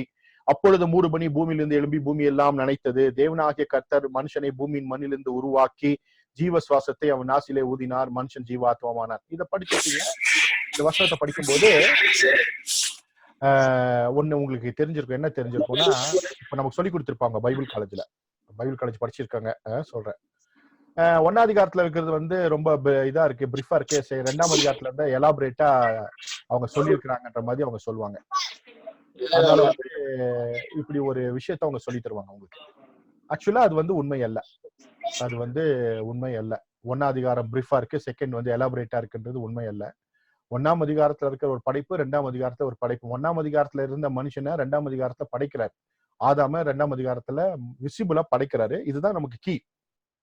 அப்ப பைபிள் காலேஜ் பொறுத்த அளவுக்கு 1ஆம் அதிகாரம் 2ஆம் அதிகாரத்தையும் நம்ம கன்ஃபியூஸ் பண்ணிக்குவாங்க. அது போல ரொம்ப அதிகமா நிறைய பெரிய பைபிள் காலேஜ் எல்லாம் போய் படிச்சீங்கன்னா 1ஆம் அதிகாரத்துல இருந்து 16ஆம் அதிகாரம் வரைக்கும் நம்ப வேண்டாம், 12ஆம் அதிகாரத்துல இருந்து நம்பினா போதும், அது 1ல இருந்து 11 வரைக்கும் அது நம்பத்தகுமை தந்த அந்த நம்பகத்தன்மை இல்லை, அற்றது அப்படின்னு சொல்லுவாங்க. காரணம் என்னன்னா, அதுல இருக்கிறதெல்லாம் வந்து அந்த காலத்துல எழுதியிருக்காங்க, இன்னைக்கு நடைமுறைக்கு அது ஒத்து வராது, அது நிறைய பிளாஸ் இருக்குன்ற மாதிரி சொல்லுவாங்க. நம்ம சொல்றோம் கர்த்தருடைய வேதம் குறைவற்றது, ஆத்மாவை உயிர்ப்பிக்கிறதா இருக்கிறது நம்ம நம்புறோம். கர்த்தருடைய வேதம் குறைவற்றது. ஆனா அவங்க சொல்றாங்க குறைவு இருக்குன்னு சொல்றாங்க. இன்னைக்கு எப்படி பாத்தீங்கன்னா தெரியும், மாற்று பார்வையில பாத்தீங்கன்னா யெகோவா விட்னஸ், பைபிள் ஸ்டூடெண்ட், இது போல செவன்த் அட்வென்டிஸ்ட் போன்றவர்கள்லாம் சொல்றாங்க பைபிள் இந்த வசனம் இல்ல, அந்த வசனம் இல்ல, அது தப்பா மொழிபெயர்த்துட்டாங்க, இதை வந்து உள்ள கொண்டு வந்துட்டாங்க அப்படிலாம் சொல்லுவாங்க. பைபிள்ல வந்து அப்படி வந்து எடுக்க வேண்டிய வசனம்னு ஒண்ணு எதுவுமே இல்லை. எல்லா வசனமும் உள்ளதான் இருக்கணும். அப்படி எடுக்கக்கூடிய வசனம்னு ஒண்ணுமே கிடையாது. மொழிபெயர்ப்புல வார்த்தைகள் விடுபட்டு இருக்கலாமே தவிர வசனங்களை எடுக்கிற அளவுக்கு பைபிள் இல்ல. இப்ப யெகோவா விட்னஸ் சொல்ற மாதிரி சொன்னா அதுல இருந்து ஒரு 1000 வசனத்தை பைபிள்ல இருந்து எடுத்துடணும். அப்புறம் செவன்த் அட்வைஸ் சொல்ற மாதிரி ஒரு 500 வசனத்தை வெளியே எடுத்துடணும். இப்படி வசனத்தையே எடுத்துட்டா அவரை ஒண்ணுமே இருக்காது. அட்டை டு அட்டை தான் இருக்கும், நடுவில் ஒன்னும் இருக்காது. இன்னைக்கு அப்படிதான் பேசுவோம். பெந்தகோஸ்துக்காரங்களே அப்படிதான் பேசிட்டு இருக்காங்க. இந்த வசனம் அப்படி இல்ல, அந்த வசனம் அப்படி, முக்காடு போடலாமா வேண்டாமா, அந்த வசனம் தப்பு, இந்த வசனம் தப்பு, எல்லாமே தப்பு தான். அவனுக்கு தான் கரெக்ட். அட்டை டு அட்டை, பிளாக் பிளாக், அதான் அப்படின்ற காலத்துக்கு வந்திருக்கிறோம். நம்ம என்ன நம்புறோம்னா கர்த்தருடைய வேதம் குறைவற்றது, ஆத்மாவை உயிர்ப்பிக்கிறதா இருக்குது. பைபிள்ல எந்த மிஸ்டேக்கும் இது வரைக்கும் இல்லை, இனிமேலும் இருக்காது. அப்படி இருந்துச்சுன்னா அது நம்மளுடைய மனக்குறைவே தவிர வேதாகமத்தில் குறை இல்லை, அண்டர்ஸ்டாண்டிங்ல ப்ராப்ளமே தவிர பைபிள்ல எந்த ப்ராப்ளமும் இல்லை அப்படின்றத நம்ம தெளிவா நம்ம தெரிஞ்சு வச்சிருக்கோம். ஓகே, இப்ப பாத்தீங்கன்னா இப்போ உங்களுக்கு இது 2 பார்த்தோம் இல்லையா? 1ஆம் அதிகாரம் 26, 27, 28, 2ஆம் அதிகாரத்துல 5, 6, 7, இந்த 2 இது இருக்குல்ல, இதுதான் டூ ஃபோல்டு கிரியேஷன் சொல்லுவோம், இருநிலை படைப்பு. 1ஆம் அதிகாரத்துல இருக்கிற ஒரு படைப்பு, 2ஆம் அதிகாரத்துல இருக்கிற படைப்பு. இதுதான் ஆந்த்ரோபாலஜில ரொம்ப முக்கியமான விஷயம். டூ ஃபோல்டு கிரியேஷன், இருநிலை படைப்புன்னு சொல்லுவோம். Two fold creation. ஓகே, இது ரொம்ப முக்கியமான விஷயம். டூ ஃபோல்டு கிரியேஷன்ல ஃபர்ஸ்ட் ஃபோல்டு கிரியேஷன் தான் என்னன்னா ஆதியாகமம் 1ஆம் அதிகாரம் 26, 27, 28. அப்புறம் செகண்ட் ஃபோல்டு கிரியேஷன் ஆதியாகமம் 2ஆம் அதிகாரம் 5, 6, 7. சரிங்களா? டூ ஃபோல்டு கிரியேஷன், இருநிலை படைப்பு. முதல் நிலை படைப்பு, 2ஆம் நிலை படைப்பு. முதல் நிலை படைப்பு ஃபர்ஸ்ட் ஃபோல்டு கிரியேஷன் ஆதியாகமம் 1, 26, 27, 28. ரெண்டாவது செகண்ட் ஃபோல்ட் கிரியேஷன் ஆதியாகமம் 2ஆம் அதிகாரத்துல இருக்கிறதான அந்த படைப்பு. So first fold creation, second fold creation. எப்பவுமே 1ஆம் அதிகாரத்தை எடுத்துட்டீங்கன்னா அது ஃபர்ஸ்ட் ஃபோல்ட் கிரியேஷன். என்னவா இருந்தாலும் 1ஆம் அதிகாரத்துல இருக்கிறது ஃபர்ஸ்ட் ஃபோல்ட் கிரியேஷன், செகண்ட்ல இருக்கிறது பாத்தீங்கன்னா 2ஆம் அதிகாரத்துல இருக்கிறது செகண்ட் ஃபோல்ட் கிரியேஷன், 2ஆம் நிலை படைப்பு. இதுல முதல் நிலை படைப்பை நம்ம பார்க்க போறோம். முதல் நிலை படைப்பு எப்படி முன்னால வாஸ்தவம், இந்த உலகம் எல்லாம் விசுவாசத்தினால வார்த்தைகளால் உண்டாய் இருக்கிறது அப்படின்னு நம்ம அறிவாளி சொன்னிருந்தார்ல, அதுதான் இது. இப்ப பாத்தீங்கன்னா ஃபர்ஸ்ட் ஃபோல்டு கிரியேஷன், முதல் நிலை படைப்பு, அது வார்த்தையால் படைத்த பவுல் சொல்லி இருக்கிறாரு ஒரு அறிவாளி. அப்போ அந்த ஃபர்ஸ்ட் ஃபோல்டு கிரியேஷன் நம்ம பார்க்க போறோம். 1ஆம் அதிகாரம் ஃபர்ஸ்ட் ஃபோல்டு கிரியேஷன், வார்த்தையால் படைத்தல், எல்லாமே வார்த்தையால தான் படைச்சிருப்பார். சோ அந்த 1ஆம் அதிகாரத்தை பொறுத்தளவிற்கு அது ஃபர்ஸ்ட் ஃபோல்டு கிரியேஷன், வார்த்தையால் படைத்தல், மாற்றவே கூடாது, மறந்து விடக்கூடாது. ஃபர்ஸ்ட் ஃபோல்டு கிரியேஷன் இஸ் என்னன்னா இது created by words. Okay, word creation சொல்லுவோம். அததான் என்ன சொல்லுவோம்னா லத்தீன் மொழியில கிரேஷியோ எக்ஸ் நிஹைலோ அப்படின்னு சொல்லுவாங்க. 1ஆம் அதிகாரத்துல இருக்க அந்த படைப்பு பேரு கிரேஷியோ எக்ஸ் நிஹைலோ. இதற்கு தான் எங்க வரோம்னா நம்முடைய முன்னால 2 அறிவாளிகளை பார்த்தோம், சபை தலைவர்களை பார்த்தோம் இல்லையா?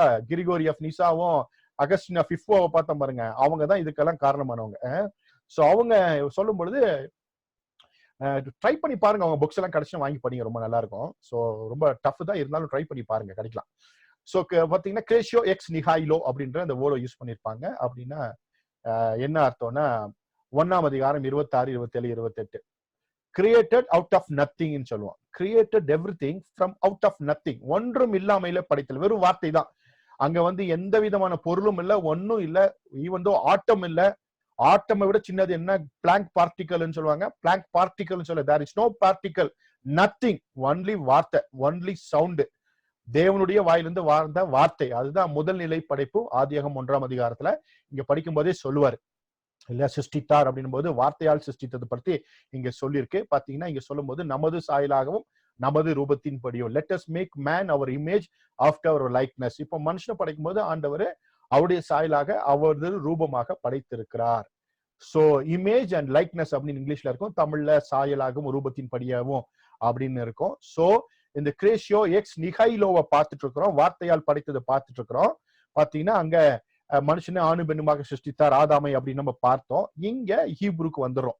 இங்கதான் நான் சொன்ன விஷயங்கள்லாம் இருக்கும். பாத்தீங்கன்னா இந்த வசனத்துல எபிரேய மொழி வசனத்தை கீழே போட்டிருக்க, ரிவர்ஸ்ல வாசிக்கணும். அங்க அந்த கருப்பு வசனத்துல ஏலோகிம்னு ஒண்ணு இருக்கு, அதுக்கு நடுவுல சிகப்பு கலர் வார்த்தை இருக்கு ஆசே. அதுக்கு முன்னால அந்த ஆசேக்கு 4 வார்த்தை சிகப்பு கலர்ல இருக்கு. அதுக்கு பக்கத்துல 3 எழுத்து வார்த்தை இருக்கு, அதுதான் ஆடாம். நான் சொன்னேன் இல்லையா, ஆடாம்னு தான் அங்க இருக்கும். 1ஆம் அதிகாரம் 26 வசனத்துல ஆடாம். ஏலோகிம் பாத்தீங்கன்னா வையமேர் ஏலோகிம் ஆசே ஆடாம் அப்படின்னு இருக்கும். சோ பாத்தீங்கன்னா அந்த ஆடாமை தான் படைச்சாரு அங்க போட்டிருக்கு. தமிழ் பள்ளியில மனுஷன், இங்கிலீஷ்ல மேன் போட்டிருப்பாங்க. இங்க ஹாசே அப்படின்ற வேர்டு இருக்கு, சிருஷ்டித்தார் அப்படின்னு இருக்கு இல்லையா, அங்க ஹாசே அப்படின்ற வேர்டு அங்க இருக்கு. அப்புறம் பாத்தீங்கன்னா 1:27 அங்க ஆண்டவர் படைக்கும் பொழுது அங்க ஒரு வார்த்தையை பயன்படுத்தி இருப்பார். என்னன்னா நமது சாயலாக மனுஷனை சிருஷ்டித்தார், தேவன் தம்முடைய சாயலாக சிருஷ்டித்தார் அப்படின்னு சொல்லும் போது பாரான்ற வார்த்தை யூஸ் பண்ணியிருக்கோம். சோ 2 வார்த்தை மறுபடியும் பாத்தீங்கன்னா, முதல்ல 1ஆம் அதிகாரம் 26ஆம் வசனத்துல அங்க படைக்கும் பொழுது ஹாசேன்ற வார்த்தையை ஆண்டவர் பயன்படுத்துறாரு. அந்த மொழிபெயர்ப்பை நான் கீழே போட்டிருக்கேன் உங்களுக்காக. 1:26 இருக்கு இல்லையா, அந்த மொழிபெயர்ப்ப நேரடி மொழிபெயர்ப்பு நாங்க ஒரு வேதாகமத்தை மொழிபெயர்த்துட்டு இருக்கிறோம். அந்த மொழிபெயர்ப்புல இருந்து ஆதியாகம் 1:26 நான் வாசிக்கிறேன் உங்களுக்கு அப்படியே நேரடியாக எபிரேய மொழியில இருந்து தமிழாக்கம் செய்யப்பட்டது. ஏற்கனவே சொன்ன நம்ம பைபிள் கிங் ஜேம்ஸ் வெர்ஷன்ல இருந்து தான் மொழியாக்கம் செய்யப்பட்டது. இப்போ எபிரேய மொழியிலிருந்து மொழியாக்கம் பண்ணுனா கீழே எப்படி இருக்கும் நான் வாசிக்கிறேன். மேலும் ஏலோகிம் நமது சாயலாகவும் நமது ரூபமாகவும் ஆதாமை உண்டாக்குவோமாக, அவர்கள் கடலில் நீந்துபவைகளையும் வானத்தில் பறப்பவைகளையும் மிருகங்களையும் பூமி முழுவதையும் பூமி மேல் ஊர்ந்து செல்பவைகளையும் ஆளுகை செய்யட்டும் என்று சொன்னார். அப்போ இந்த முதல் லைன்ல படிக்கலாம், மேலும் ஏலோகி நமது சாயலாகவும் ரூபமாகவும் ஆதாமை உண்டாக்குவோமாக, அப்படிதான் இருக்கும். இதுதான் சரியான ஒரிஜினல் மொழிபெயர்ப்பு, அப்படியே எபிரேய மொழியில இருந்து நேரடியாக மொழிபெயர்க்கப்பட்ட மொழிபெயர்ப்பு. அடுத்தது பாத்தீங்கன்னா அடுத்த வசனம் வாசிக்கிறோம். 1:27 வாசிக்கும் பொழுது பாத்தீங்கன்னா அங்க என்ன இருக்கும்னா, தேவன் தம்முடைய சாயலாகவும் தமது ரூபம் மனுஷன் சிருஷ்டித்தார் அப்படின்னு நம்ம வாசிக்கிறோம்ல, அங்க பாரான்ற வார்த்தை பயன்படுத்தி இருக்கு. அது அப்படியே கீழே உங்களுக்கு நேரடி தமிழாக்கம் செய்யப்பட்டு போட்டிருக்கிற, ஏலோகி மாதாமை தம்முடைய சாயலாக சிருஷ்டித்தார், அவனை ஏலோகிமின் சாயலாக சிருஷ்டித்தார், ஆணும் பெண்ணுமாக அவர்களை சிருஷ்டித்தார். இங்க என்ன பண்ணுங்க, அவனைன்னு நீங்க போட்டுக்கணும், புரிந்து கொள்ளுதலுக்காக அவர்களையும் போட்டிருக்கேன். ஏன்னா ரொம்ப கான்ட்ராஸ்டா போட்டோம்னா நம்ம ஜனங்கள் ஏற்கனவே கொந்தளிப்பாங்க, எல்லாம் தப்பு தப்புன்னு. ஏன்னா கிங் ஜேம்ஸ் வெர்ஷனுடைய மொழிபெயர்ப்பான இந்த ஹென்றி பவருக்கு அப்புறம் 2 முக்கிய மொழிபெயர்ப்புகள் வந்தது. ஒன்னு மோனகன், இன்னொன்னு லார்சன். இந்த 2 பைபிளும் இந்த நம்ம பயன்படுத்துற பைபிளை விட மொழிபெயர்ப்புல ரொம்ப உச்சிதமான மொழிபெயர்ப்பு லார்சனும் மோனகனும். சோ மோனகன் இதுக்கப்புறம் வந்துச்சு. மோனகன் வந்த உடனேயே நம்ம நாட்டுல இருந்த தென்னாட்டுல இருந்த நம்முடைய அறிவாளி கிறிஸ்தவர்கள் என்ன பண்ணாங்க, அந்த மோனகன் மொழிபெயர்ப்பை நடுரோட்ல கொண்டு வந்து போட்டு நெருப்பு வச்சு கொளுத்தி இது பைபிள் இல்ல அப்படின்னு கொளுத்துனாங்க. ஏன்னா இந்த கிங் ஜேம்ஸ் வெர்ஷன் அது மொழியாக்கம் செய்யப்பட்ட இந்த ஹென்றி பவார் தான் பைபிள்னு அவங்க ஒத்துக்கிட்டாங்க. அதுக்கு முன்னால இருந்ததும் பைபிள் கிடையாது, அதுக்கு பின்னால இருந்து வர கிடையாது. ஏன்னா சொன்னானுங்க, அந்த காலத்துல பைபிள் எல்லா கையிலும் கிடைச்சிச்சு. அந்த குறிப்பிட்ட காலத்துல ஹென்றி பவர் வேதாகமும் கிறிஸ்தவர்கள் கையிலே படிக்கிறவர்கள் எல்லார் கையிலும் கிடைத்த பொழுது அவர்கள் சொன்னார்கள், இதுதான் பைபிள், இந்த பைபிளை ஒரு வசனத்தை கூட்டவோ குறைக்கவோ எழுத்தவோ மாத்தக்கூடாது. மோனகன் மொழிபெயர்ப்புல எல்லாத்தையுமே மாத்தி இருக்கிறாங்க, அதனால அது பைபிள் இல்லைன்னு எரிச்சாங்க. அதற்கு பின்மான லார்சன் மொழிபெயர்ப்பு வந்துச்சு, அதவையும் ஏற்றுக்கொள்ளல. சோ நம்ம அறிவாளிகள் எப்பொழுதுமே, நம்ம ஊரை சொல்றேன், அவன ஒரிஜினல் அறிவாளிகள்ல பைபிளையே ஏற்றுக்கொள்ளாதவங்க, சரிங்களா? அப்ப இந்த பைபிளை இப்ப நான் ஒருவேளை அவர்களை அப்படின்றது அவனைன்னு போட்டுருந்தேன்னு வச்சுக்கோங்களேன், நம்மளையும் நியாயம் திருத்தி உள்ள தள்ளிடுவாங்க. அதனால என்ன பண்ணிட்டேன்னா அவர்களையும் நான் போட்டிருக்கேன். ஆனா சொல்லி தரும் போதே கரெக்டா சொல்லித்தரேன்.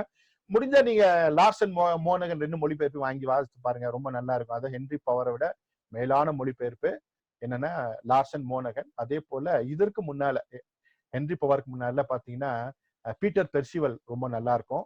அப்புறம் இரேனியஸ் தான் கோல்டன் மொழிபெயர்ப்பு, அப்படின்னா தங்க திருப்புதல் அப்படின்னு சொல்ற மொழிபெயர்ப்பு இரேனியஸ் ஐயருடைய அந்த மொழிபெயர்ப்பு தான். இரேனியஸ் அவருடைய மொழிபெயர்ப்பு கிடைச்சுன்னா படிச்சு பாருங்க, ரொம்ப அண்டர்ஸ்டாண்டிங் ரொம்ப நல்லா இருக்கும். ஹென்றி பவர் அப்படி சிறப்பா இருக்காது. ஆனா நம்ம ஏற்றுக்கொண்டோம் மனசார, இத பைபிள் நம்ம ஏத்துக்கிட்டனால ஒண்ணும் தப்பு இல்ல. ரட்சிப்பு இதனால உண்டாகிறது, ஜனங்கள் மனம் மாறுகிறார்கள், சபை நிரம்புகிறது. இதை விட வேற என்ன வேணும் ஒரு மொழிபெயர்ப்புல? அதை நடத்துகிறனால இதை நம்ம ஏற்றுக்கொள்கிறோம். ஆனால் தியாலஜிக்கல் ஸ்டாண்டர்ட்னு வரும்பொழுது இதுல தியாலஜிக்கல் ஸ்டாண்டர்ட் நீங்க எதிர்பார்க்க முடியாது. சரி, ஓகே. இப்ப உள்ள பார்க்கிறோம் பாத்தீங்கன்னா, இங்க இந்த வசனம் சொன்னோம், ஆணு பெண்ணுமாக அவர்கள் சிருஷ்டித்தார் அப்படின்னு வாசிக்கும் பொழுது ஒரு வசனத்தை நம்ம வாசிக்கணும். என்ன அப்படின்னா, மல்கியாவின் புஸ்தகம் 2ஆம் அதிகாரம் 15ஆம் வசனம். அவர் ஒருவனை அல்லவா படைத்தார், ஆவி அவரிடத்தில் பரிபூர்ணமாய் இருந்தது, பின்ன ஏன் ஒருவனை படைத்தார்? தேவ பக்தி உள்ள சந்ததியை பெரும்படியாகத்தானே. ஆகையால் ஒருவனும் தன் நிலவதின் மனைவிக்கு துரோகம் பண்ணாதபடிக்கு உங்கள் ஆவியை குறித்து எச்சரிக்கையாயிருங்கள். இங்க அழகா சொல்லியிருக்கோம், ஒருவனை படைத்தார். ஏன் இன்னொருத்தனை படைச்சாருன்னா தேவ பக்தி உள்ள சந்ததியை பெருகும்படியாகத்தானே. அப்படின்னா ஆதாம் மாத்திரம் இருந்திருக்கலாம், இங்க ஜனத்தொகை பெருகி இருக்காது. சோ பெருக வேணும்னா இன்னொருத்தரை படைக்கணும். அதனாலதான் ஆதாம படைக்கும் போது அவனுக்குள்ளேயே ஏவாளையும் வைத்து படைச்சிருக்கிறாரு. அப்படின்னா கிரியேட்டட் ஆணும் பெண்ணுமாக உள்ள கிரியேட் பண்ணிருக்காரு. அது பின்னால பார்ப்போம். இப்ப கொஞ்சம் குழப்பமா இருக்கும், போகும்பொழுது உங்களுக்கு தெரிஞ்சிடும் எப்படி இந்த முதல்நிலை படைப்பு எப்படி இருக்கு நம்ம பார்க்க போறோம். இங்க பாத்தீங்கன்னா முதல் நிலை படைப்பை நீங்கள் இங்கே பார்க்கிறீர்கள். அதிகாரத்துல படைக்கப்பட்ட மனுஷனை இங்க பாக்குறீங்க. லிட்டரலா இப்படிதான் இருக்கும், லிட்டரலாவே இப்படிதான் இருக்கும். ஒரு கற்பனை தான், ஆனாலுமே இதுல வந்து இது பார்க்க முடியாத, அதாவது இன்ஃப்ராரெட் போல, அல்ட்ரா வயலட் போல சாதாரண கண்களால் பார்க்க முடியாத ஒரு சரீரம். 1ஆம் அதிகாரத்துல படைக்கப்பட்ட ஆதாமுடைய ரூபம் இதுதான். ஏலோகிம் சாயலாகவும் ரூபமாகவும் சிருஷ்டிக்கப்பட்ட ஆதாம் அப்படின்னு நீங்க போட்டிருக்கேன். பாத்தீங்கன்னா இந்த ஆதாம் எப்படின்னா தேவ சாயல் தேவ ரூபம் பார்த்தோம். பாத்தீங்கன்னா இப்ப தெரியுதா என்ன வந்துச்சு? உள்ள இருந்து ஒன்னு ப்ளூ கலர் ஒண்ணு வந்துச்சு, அதுக்கப்புறம் அதுல இருந்து ஒரு கிரீன் கலர் வந்துச்சு. இதுதான் என்னன்னா ஆவி, ஆத்மா, சரீரம். சிகப்பு கலர்ல இருக்கிறது ஆத்மா, ஆவி, சாரி சரீரம். நடுவில் இருக்க ப்ளூ கலர் ஆத்மா, கிரீன் கலர்ல இருக்கிறது ஆவி. ஆவி, ஆத்மா, சரீரம். இந்த மூணுமே கண்ணுக்கு தெரியாது. 1ஆம் அதிகாரத்திலே படைக்கப்பட்ட இந்த ஆவி, ஆத்மா, சரீரம், தேவ சாயலா இருக்கிற ரூபமா இருக்கிற இந்த ஆவி, ஆத்மா, சரீரமே மூன்றுமே இன்விசிபிள். ஏன்னா காட் இஸ் இன்விசிபிள். தேவன் அவர் வந்து இன்விசிபிளா இருக்கிறாரு. அதே போல மனிதன் 1ஆம் அதிகாரத்துல வார்த்தையால் படைக்கப்பட்ட மனிதன் இப்படிதான் இருக்கிறான். எப்படி இருக்கிறான்? ஆவி, ஆத்மா, சரீரம் இருக்கிறது. சரிங்களா? இப்ப பாத்தீங்கன்னா இங்க நம்ம பார்த்தோம், இந்த பாத்தீங்கன்னா ஆதாமு இங்க இருக்க ஒருத்தர் தான் இருக்கிறாரு. இவருக்குள்ள பாத்தீங்கன்னா என்னெல்லாம் இருக்குன்னா ஆத்மா இருக்கிறது, ஆவி இருக்கிறது. சரி, இப்ப மனசுல இது நல்லா வச்சுக்கணும். இப்போ ஆதாம 1ஆம் அதிகாரத்துல வார்த்தையால் படைக்கும் பொழுது இப்படிதான் இருந்தான். அவனுக்கு ஒரு சரீரம் இருந்துச்சு, அவனுக்கு ஒரு ஆத்மா இருந்துச்சு, அவனுக்குள்ள ஒரு ஆவி இருந்துச்சு.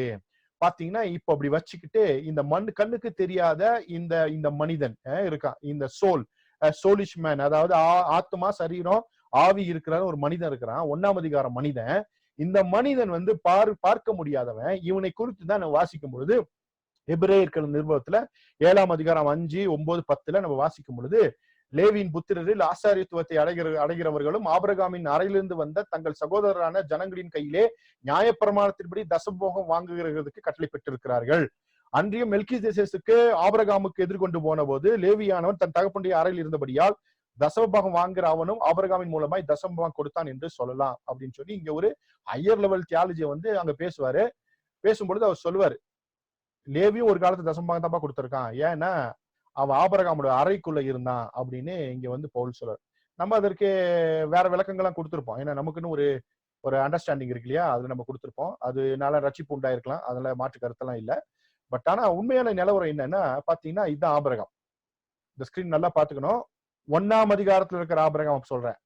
2ஆம் அதிகாரத்துல சரீரம் இருக்கு. 1ஆம் அதிகாரத்துல இருக்கிற ஆபிரகாம் ஆவிக்குரிய ஆபிரகாம் பார்க்கிறோம். இவன் தான் வந்து கூடாரங்களிலே குடியிருந்து அஸ்திபாரங்களோட நகரத்திற்காக காத்திருந்தான்னு பவுல் சொல்லுவாரு. அப்ப அஸ்திபாரங்களோட நகரத்துக்கு போகும்போது இந்த ஆவியாத்மா சரீரத்தோட தான் போக முடியும்.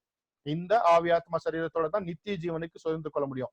நம்மகிட்ட இருக்கிற அந்த மண்ணான சரீரம் இந்த மண்ணோட போயிடும். இது மனசுல வச்சுக்கோங்க. இப்ப ஆபிரகாம் இருக்கிறாரு. ஆபிரகாமுக்குள்ள இருந்து ஈசாக்கு வந்தாரு. இப்ப நீங்க பாக்குறீங்க, ஆபிரகாமுக்குள்ள இருந்து ஈசாக்கு வந்தாரு. அப்புறம் பாத்தீங்கன்னா ஈசாக்கு இருக்கிறாரு. ஈசாக்குக்குள்ள இருந்து ஏசா வந்தாரு. அப்புறம் பாத்தீங்கன்னா யாக்கோபு வந்தாரு. அப்படியே யாக்கோபுக்குள்ள இருந்து பாத்தீங்கன்னா லேவி வந்தாரு. அப்படியே பாத்தீங்கன்னா யூதா வந்தாரு. அப்படியே பாத்தீங்கன்னா அப்படியே 12 பேர் வராங்க. ஓகே, சோ பாத்தீங்கன்னா இந்த 12 பேரும் யாருக்குள்ள இருந்திருக்காங்க? யாக்கோபுக்குள்ள இருந்திருக்காங்க. இந்த யாக்கோபு யாருக்குள்ள இருந்திருக்காரு? ஈசாக்குள்ள இருந்திருக்காரு. இந்த ஈசாக்கு யாருக்குள்ள இருந்திருக்கிறது? ஆபிரகாமுக்குள்ள இருந்திருக்காரு. அந்த ஆபிரகாம் தசமபாகம் கொடுக்கும் போது இந்த லேவியும் கொடுத்திருக்கிறான். இப்போ உங்களுக்கு புரிஞ்சிருக்கும். சோ இது பிசிக்கல் பாடியை பத்தி சொல்லல, வானத்திற்குரிய வார்த்தையால் படைக்கப்பட்ட நித்திய ஜீவனை சுதந்திரத்துக் கொள்ள வேண்டிய ஒரு ஆவி, ஆத்மா, சரீரத்தை உடைய ஒரு மனிதனை குறித்து சொல்லுகிறது. ரொம்ப கிளாரிட்டி உங்களுக்கு தெரிஞ்சுக்கணும். இது எங்க இருக்கு? ஆபிரகாமுடைய அறையில். அறையில் நம்ம அறைன்னும் போது வேற எதையும் நினைச்சு கூடாது. நம்ம ஆளுங்க சொல்ற மாதிரி யாக்கோபுடைய தொடை சந்தை பிடித்தார்னு இஸ்லாமியர்கள் சொல்ற மாதிரி வேற எங்கேயாச்சும் கற்பனைக்கு போயிடக்கூடாது. அறை அப்படின்னா இடை. அப்போ அப்படின்னா கட்டுன்னு சொல்லுவாங்க. கட்டு, அறைன்னா என்னது? கட்டு, அதாவது வயிற்றுக்கும் இடுப்பிற்கும் நடுவுல இருக்கிற ஒரு டயப்ரம் இருக்கு, கட், இருதயம் அப்படின்னு சொல்லுவோம். அதுதான் என்ன சொல்லுவோம்? ஹார்ட்னு சொல்லுவோம். ஹார்ட்னா இந்த ஹார்ட் இல்ல, இருதயம், பிசிக்கல் ஹார்ட் இல்ல. ஒரு மனுஷனுக்குள்ள ஒரு இருதயம் இருக்கு. அந்த இருதயம் எங்க இருக்கு? மைண்ட் எங்க இருக்கு? மூளைக்குள்ள இருக்கு. இருதயம் எங்க இருக்குன்னா கட்டுன்னு சொல்லுவோம். சரி, இந்த கட்டு, அந்த கட்டுல இருந்து வந்தாங்களாமா. அப்ப கட் அப்படி ஞாபகம், இங்கிலீஷ் வேர்டு வச்சுக்கோங்க, கட். ஓகே, அறைனா வேற ஏதாச்சும் ஞாபகம் வச்சுக்க கூடாது, அதுக்கு நான் பொறுப்பு இல்லை. Okay, right. இப்ப பாத்தீங்கன்னா நம்ம பார்த்தோம் ஆபிரகாமுக்குள்ள இருந்து இவங்க பாத்தீங்கன்னா ஆபிரகாம் இருக்காரு. இப்ப ஆபிரகாம்ல இருந்து இந்த யூதர்கள் வந்தாங்க. அப்போ ஆபிரகாம் அப்படின்னும் பொழுது ஆபிரகாமுக்குள்ள இருந்து இந்த யூதர்கள் எல்லாம் வந்தாங்க. உண்மையா? அப்ப சந்ததி. இப்ப இந்த சந்ததி எல்லாம் யாருக்குள்ள இருந்தாங்க? இத்தனை சோலு யாருக்குள்ள இருந்து வந்திருக்கிறாங்க? அதாவது இந்த 1ஆம் அதிகாரத்துல படைக்கப்பட்ட இந்த மனிதர்கள் எல்லாம் யாருக்குள்ள இருந்து வந்திருக்கிறாங்க? ஆபிரகாம்குள்ள இருந்து வெளியே வந்திருக்கிறாங்க யூதர்கள். சோ இதுதான் வந்து ஆசீர்வாதம். யார் மூலியமா? ஆபிரகாம் மூலியமா யூதர்களுக்கு வந்ததுக்கு காரணம் ஆபிரகாமின் அறையிலிருந்து வந்தவர்கள். ஆபிரகாமுடைய அறையிலிருந்து வந்தவர்கள். அப்பதான் ஆண்டவங்க ஆபிரகாம் சொல்லுவாரு, நீ என் சொல்லுக்கு கீழ்ப்படிந்தபடியால் உன் சந்ததிக்குள் பூமியில் உள்ள சகல ஜாதிகளும் ஆசீர்வதிக்கப்படும் என்றும் என் பேரில் ஆணையிட்டேன் என்று கர்த்தர் சொல்கிறார் என்றார். அப்படின்னா உன்னோட சந்ததி மூலியமா தான் உலகத்தின் ஆசீர்வதிப்பேன்றாரு. இப்ப புரியும்படியா சொல்லணும்னா, உலகத்துக்கு ஆசீர்வாதம் யார் மூலியமான? ஆபிரகாமின் சந்ததிகள் மூலியமாகத்தான். உன் சந்ததிக்குள் அப்படின்னா ஆண்டவராக இயேசு கிறிஸ்து மூலியமா தான் ஆசீர்வாதம், யூதர்கள் வழியாக தான் ஆசீர்வாதம் அப்படின்றத நம்ம தெளிவா தெரிஞ்சுக்கிறோம். சரி, ஓகே, உள்ள போக போறோம். இங்க பாத்தீங்கன்னா கலாத்தியர் 3, 7, 8, 9, 10, 14 வசனங்கள் வாசிக்கும் போது இது நம்ம உறுதிப்படுத்தப்படும். ஆகையால் விசுவாச மார்க்கத்தார்களே என்னன்னா வேதவசனம் வாசிக்கும் போது பாத்தீங்கன்னா, எவர்களோ அவர்களே ஆபிரகாமின் பிள்ளைகள் என்று அறிவீர்களாக. ஆகையால் திரும்பி வாசிக்கிறேன், ஆகையால் விசுவாச மார்க்கத்தார்கள் எவர்களோ அவர்களே ஆபிரகாமின் பிள்ளைகள் என்று அறிவீர்களாக. மேலும் தேவன் விசுவாசத்தினாலே புறஜாதிகளை நீதிமான்கள் ஆக்குகிறார் என்று வேதம் முன்னதாக கண்டு உனக்குள் சகல ஜாதிகளும் ஆசீர்வதிக்கப்படும் என்று ஆபிரகாமுக்கு சுவிசேஷமாய் முன்னறிவித்து அந்தபடியே விசுவாச மார்க்கத்தார் விசுவாசம் உள்ள ஆபிரகாமுடனே ஆசீர்வதிக்கப்படுகிறார்கள். விசுவாச மார்க்கத்தார் நம்மளை பத்தி சொல்லியிருக்கு. ஆபிரகாமுக்கு உண்டான ஆசீர்வாதம் கிறிஸ்து இயேசுவினால் புறஜாதிகளுக்கு வரும்படியாகவும் ஆவியை குறித்து சொல்லப்பட்ட வாக்குத்தத்தத்தை நாம் விசுவாசத்தினாலே பெரும்படியாகவும் இப்படி ஆயிற்று அப்படின்னு ஒரு ஹையர் லெவல்ல பேசுவாரு. அதை ஒரு இல்லஸ்ட்ரேஷன் மூலியமா நான் உங்களுக்கு போட்டு காமிக்கிறேன். பாத்தீங்கன்னா அடுத்த ஒரு 3 வசனத்தை வாசிட்டு அப்படியே போயிருவோம். கலாத்தியர் 3:16, 3:27, 28, 29 வாசிக்கும் போது பாத்தீங்கன்னா அங்க சொல்லும் பொழுது நிறைய விஷயங்கள் இருக்கு. பாத்தீங்கன்னா ஞானஸ்தானத்தை பத்தி எல்லாம் இருக்கும். அது அப்படியே நம்ம என்ன பண்றோம்னா உங்களுக்கு புரியும்படியா சும்மா போட்டுறேன். இயேசு கிறிஸ்து வினுடைய நம்ம என்ன ஆயிட்டோம்னா இயேசு கிறிஸ்துக்குள்ள புறஜாதிகளும் போயிடுறாங்க. இயேசு கிறிஸ்து என்ன பண்றாருன்னா, இயேசு கிறிஸ்து அப்படியே பாத்தீங்கன்னா பாத்துக்கோங்க, புறஜாதி இயேசு கிறிஸ்துக்குள்ள உள்ள போயிடுறாங்க, ஆபிரகாம் உள்ள போயிடுறாங்க. அதனால இயேசு கிறிஸ்து மூலியமாக ஆசீர்வாதம் நமக்கு இன்னைக்கு தாண்டி வந்திருக்கிறது. இப்போ நமக்கு இந்த வசனத்தை வாசித்தீங்கன்னா உங்களுக்கு நல்லா புரியும். நீங்கள் கிறிஸ்துவின் உடையவர்களானால் ஆபிரகாமின் சந்ததியாரும் வாக்கு தத்தத்தின்படியே சுதந்திரராயும் இருக்கிறீர்கள். எப்படி இருந்தோம் இதுக்கு முன்னால? நம்ம எப்படி இருந்தோம் அப்படின்னா, நம்ம இப்படி இருந்தோம். புறஜாதி இந்த பக்கம், ஆபிரகாம் இந்த பக்கம், இயேசு.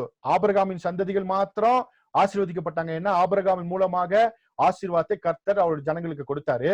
இப்ப ஆபிரகாமின் ஆசீர்வாதம் புறஜாதிக்கு வரணும்னா என்ன பண்ணும்னா, இயேசு ரத்தம் சிந்தி புறஜாதியாரை தமக்குள்ளாக கொண்டு வந்து விட்டார். ஆபிரகாம் ஏற்கனவே அவருக்குள்ளதான் இருக்கிறான். அதனால ஆபிரகாமின் ஆசீர்வாதம் உங்களுக்குள்ள வந்துருது. புரியும்படியா சொல்லணும்னா, நீங்க வந்து மாற்ற வேண்டிய அத பாஸ்டர்ஸ் லைன்ல இருப்பீங்க. உங்களுக்காக நான் சொல்றேன். புறஜாதி ஆசீர்வாதமா இருக்கான், அவன் ஆசீர்வாதமா இருக்கான், இவன் ஆசீர்வாதமா இருக்கின்ற வார்த்தையை முதல்ல சொல்லாதீங்க. ஆசீர்வாதம் என்பது வேற, செழிப்பு, செல்வ செழிப்பு அல்லது ஐஸ்வர்யம் வேற. ஐஸ்வர்யம் யார்கிட்ட வேணா இருக்கலாம், செல்வ செழிப்பு யார்கிட்ட வேணா இருக்கலாம், சுகம் இருக்கலாம், பலன் இருக்கலாம். அது ஆசீர்வாதமாக இருக்க வேண்டும் என்ற கட்டாயம் இல்லை. ஆசீர்வாதம் என்பது அதை தாண்டி கர்த்தருடைய ஆசீர்வாதமே ஐஸ்வர்யத்தை தரும், அதோடு வேதனையை கோட்டார். ஆசீர்வாதத்தினால் வருகிறதான பொருட்கள் தான், விளைவுதான் ஐஸ்வர்யம், சுகம், பலன், ஜீவன், பாதுகாப்பு எல்லாமே தவிர, அது இல்லாமல் கிடைக்கிறதான சுகமோ அல்லது செல்வமோ செருக்கோ அது வந்து பெருக்கே தவிர, செல்வ பெருக்கே தவிர ஆசீர்வாதம் இல்லை. அந்த ஆசீர்வாதத்தை வச்சுட்டு அவன் நிம்மதியா இல்ல. அதற்காக கொலைகளை செய்கிறான், அதற்காக மற்றவர்களை அவன் கொல்லுறான், அதற்காக பித்தலாட்டம் பண்றான், எத்தனையோ விஷயங்கள் அவன் செய்யறான். மனசுல வச்சுக்கணும். ஆசீர்வாதம் கிறிஸ்தவர்களுக்கு மாத்திரம் அது ஆபிரகாமின் மூலமாக நமக்கு வந்திருக்கிறது. நமக்குரியது எதுவாக இருந்தாலும் அதற்குள்ள ஆசீர்வாதம் இருக்கிறது. ஆசீர்வாதம் உலகத்தான் ஆசீர்வதிக்கப்பட முடியாது. எந்த புறஜாதி மார்க்கத்தானும் இயேசுவை அறியாதவன் எவனுக்குள்ளும் ஆசீர்வாதம் இல்லை. ஆசீர்வாதம் என்பது வாக்கு தத்தத்தின்படியே இயேசு கிறிஸ்துவின் ரத்தத்தால் கழுவப்பட்டு அவருடையவர்களுக்கு மாத்திரம்தான் சொந்தம். ஆசீர்வாதம் என்பது இம்மைக்கும் மறுமைக்கும் நமக்கு போதுமான வாழ்வை தரக்கூடிய ஒரு விஷயம்தான் ஆசீர்வாதம். பராக் அப்படின்ற வார்த்தை எபிரேய மொழியில பயன்படுத்தப்பட்டிருக்கும். குமாரனுடைய கை தான் ஆசீர்வதிக்க முடியும். பராக்னா குமாரனுடைய கையின் அர்த்தம். குமாரனுடைய கையின் மூலமாக வருகிறது நமக்கு மாத்திரம்தான். அதனால இந்த லாக்டவுன்லயே நிறைய பேருக்கு புரிஞ்சிருக்கும், உங்ககிட்ட கர்த்தருடைய ஆசீர்வாதம் இருக்கிறனால குறைவில்லாம நிறைவாக நடத்தப்பட்டீர்கள். இந்த காலத்துல நிறைய பேருக்கு சோறத்துக்கு வழி இல்ல. உலகத்தை நிறைய பேர் நடப்பாயினவன் போய் செத்து போயிட்டான், தற்கொலை செஞ்சுக்கிட்டான். நீங்க யாரும் அப்படி ஆகல. கர்த்தர் நிறைவாய் உங்களை நடத்தி வருகிறார். உண்மைதானே? உண்மை அப்படின்றவங்க கையை தூங்க பார்க்கலாம். சும்மா உங்களுக்கு கைய. ஓகே, கையை தூக்கி காமிச்சீங்கன்னா தெரியும். ஓகே ரைட், கேக்குறீங்க ரைட், ஆமா. சோ நமக்கு பரலோகம் தான் நமக்கு சப்ளை. சோ பரலோகத்துல இருந்து சப்ளை நமக்கு நடக்கிறதுனால நமக்கு ஆசீர்வாதம் இருக்கு. பணம் வச்சிருக்க கூட இன்னைக்கு நல்லா இல்ல, பழைய நம்ம நல்லா இருக்கிறோம். சோ ஆசீர்வாதம் பணம் இருந்தால் வருவதல்ல, ஆசீர்வாதத்தின் விளைவே பணம், ஆசீர்வாதத்தின் விளைவே சுகம். ஆசீர்வாதத்தின் மூலமாய் வருகிறது எதுவாய் இருந்தாலும் அது நமக்கு வேதனையை தராது, நமக்கு அது சந்தோஷத்தின் நிம்மதியும் தரும். சோ ஆசீர்வாதம் வேறு, செல்வ பெருக்கு வேறு, அதெல்லாம் வேறு, அதுக்கு நமக்கு சம்பந்தம் இல்லை. சரி, ஓகே. இப்ப பாத்தீங்கன்னா இப்ப முதல் நிலை படைப்பை பார்த்துட்டோம். முதல் நிலை படைப்புல வார்த்தையால் படைக்கப்பட்ட ஒரு மனிதன், அந்த மனிதனுக்குள்ளாக சரீரமும் ஆத்மாவும் ஆவியும் இருந்ததை நம்ம பார்த்தோம். இப்ப செகண்ட் ஃபோல்ட் கிரியேஷன், இது மண்ணால் உருவாக்குதல். முதல்ல வார்த்தையால் உருவாக்குதல், இரண்டாம் நிலை படைப்பு வந்து மண்ணால் உருவாக்குதல். அதுதான் நம்ம ஆதியாகமம் 2ஆம் அதிகாரத்துல நம்ம வாசிக்கிறோம். Created from something, created from something. இது வந்து மண்ணால் உருவாக்குதல். இதுதான் என்ன சொல்லுவோம், கிரேஷியோ எக்ஸ் மட்டீரியா. கிரேஷியோ எக்ஸ் மட்டீரியா அப்படின்னு சொல்றதுதான் ஆதியாகமம் 2ஆம் அதிகாரத்துல சொல்லப்பட்ட இந்த கிரேஷியோ எக்ஸ் மட்டீரியா. அதாவது ஏதோ ஒரு பொருளை கொண்டு படைத்தார். அப்போ நம்ம வேதாகமத்துல மண்ணிலிருந்து மனுஷனை படைத்தார். ஒன்னு வார்த்தையால் படைத்தார், இப்போ ரெண்டாவது மண்ணிலிருந்து மனுஷனை படைத்தார். பாத்தீங்கன்னா இங்க வேதவசனத்தை வாசிக்கும் பொழுது பார்க்கிறோம், ஆதியாகமம் 2, 5, 6, 7ல வாசிக்கும் பொழுது ரொம்ப அழகா இருக்கும். பூமியில எதுவுமே இன்னும் இல்லையாமா. ஏன்னா எந்த புல்லு பூண்டு உள்ள மரம் செடி கொடி எதுவுமே வளர்க்கல. ஏன்னா மழை பெய்யலையாமா. ஏன்னா மழை பெஞ்சாதான் அதெல்லாம் வளரும். அப்போ ஒன்னாவது காலத்துல படைச்சதுல என்னாச்சு, மரம் செடி கொடிகள் எல்லாம் படைத்தார் அப்படின்னு வாசிக்கிறோமே, அப்படின்னு என்னாச்சு, எல்லாம் இருக்கு, வளரல.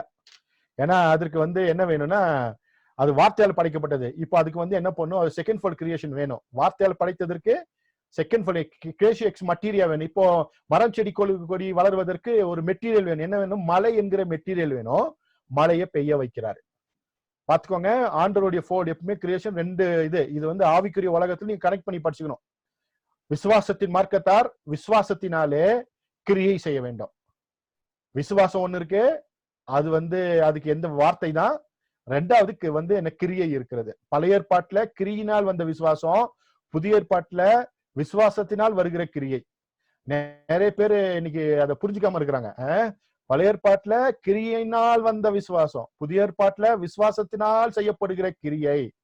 சோ இந்த கிரியை இங்க பாக்குறோம். முதல்ல வந்து வார்த்தை, ரெண்டாவது பாத்தீங்கன்னா மட்டீரியல், ரெண்டாவது இதுல பாத்தீங்கன்னா ஆண்டவர் என்ன பண்றாருன்னா மழையை பெய்ய வைக்கிறார்.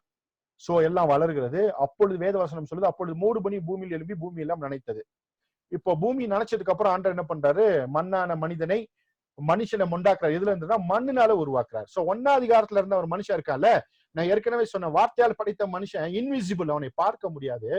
அவன் பார்க்க முடியாம இருக்கிறதுனால பழுகி பெருக முடியாது. ஏன்னா பழுகி பெறுவதற்கு அவனுக்கு ஒரு மாம்ச சரீரம் தேவை. அதனாலதான் இயேசு கிறிஸ்து சொன்னாரு ஓமையில, ஒரு சதுசேயர்கள் வந்து சொன்னாங்க, உயிர்த்தெழுதலை நம்பாத சதுசேயர் வந்து சொன்னாங்க, ஒரு மனுஷன் இருந்தா அவன் என்ன பண்ணா, தன்னோட ஒருத்தன் கல்யாணம் பண்ணா, அவன் செத்து போயிட்டான். அவனோட சகோதரர்களுடைய 6 பேரையும் கல்யாணம் பண்ணா, அவர்களும் செத்து போயிட்டாங்க. 7 பேரும் செத்து போயிட்டாங்க. இந்த அம்மாவும் செத்து போயிடுச்சு. பரலோகத்துல யாருக்கு பொண்டாட்டியா இருப்பான்றது ஒரே வாதம். அப்ப ஆண்டவர் சொன்னாரு, பரலோகத்துல போய் அப்படி எல்லாம் இருக்க முடியாதுப்பா, அங்க புசிப்பும் இல்ல குடிப்பும் இல்ல, நீங்க தேவதூதல போல இருப்பீங்கன்னு சொன்னாரு. அப்ப பழுகி பெருகுது திருமண உறவு எல்லாம் இந்த பூமிக்குள்ள மாத்திரம் தான். அதற்கு தான் இந்த 2ஆம் அதிகாரத்துல படைக்கப்பட்ட சரீரம் உதவுகிறது. இந்த சரீரத்தை இங்கே விட்டுட்டு தான் போக போறோம். வெளியிருந்து உள்ளே வரும்போது, ஆதியிலிருந்து நாம் உள்ளே வரும்போது நாம் பெற்றுக்கொள்கிறது மாம்ச சரீரம். இந்த மாம்சத்தை பழுகி பெருகி தேவனுடைய கிரியைகளாம் நடப்பித்து விட்டு இது இங்கே விட்டுட்டு தான் 1ஆம் அதிகாரத்துல படைத்த அந்த சாயலோடு தான் நம்ம பரலோகத்துக்கு போக போறோம். இந்த மனசுல நீங்க வைத்துக் கொள்ளணும்.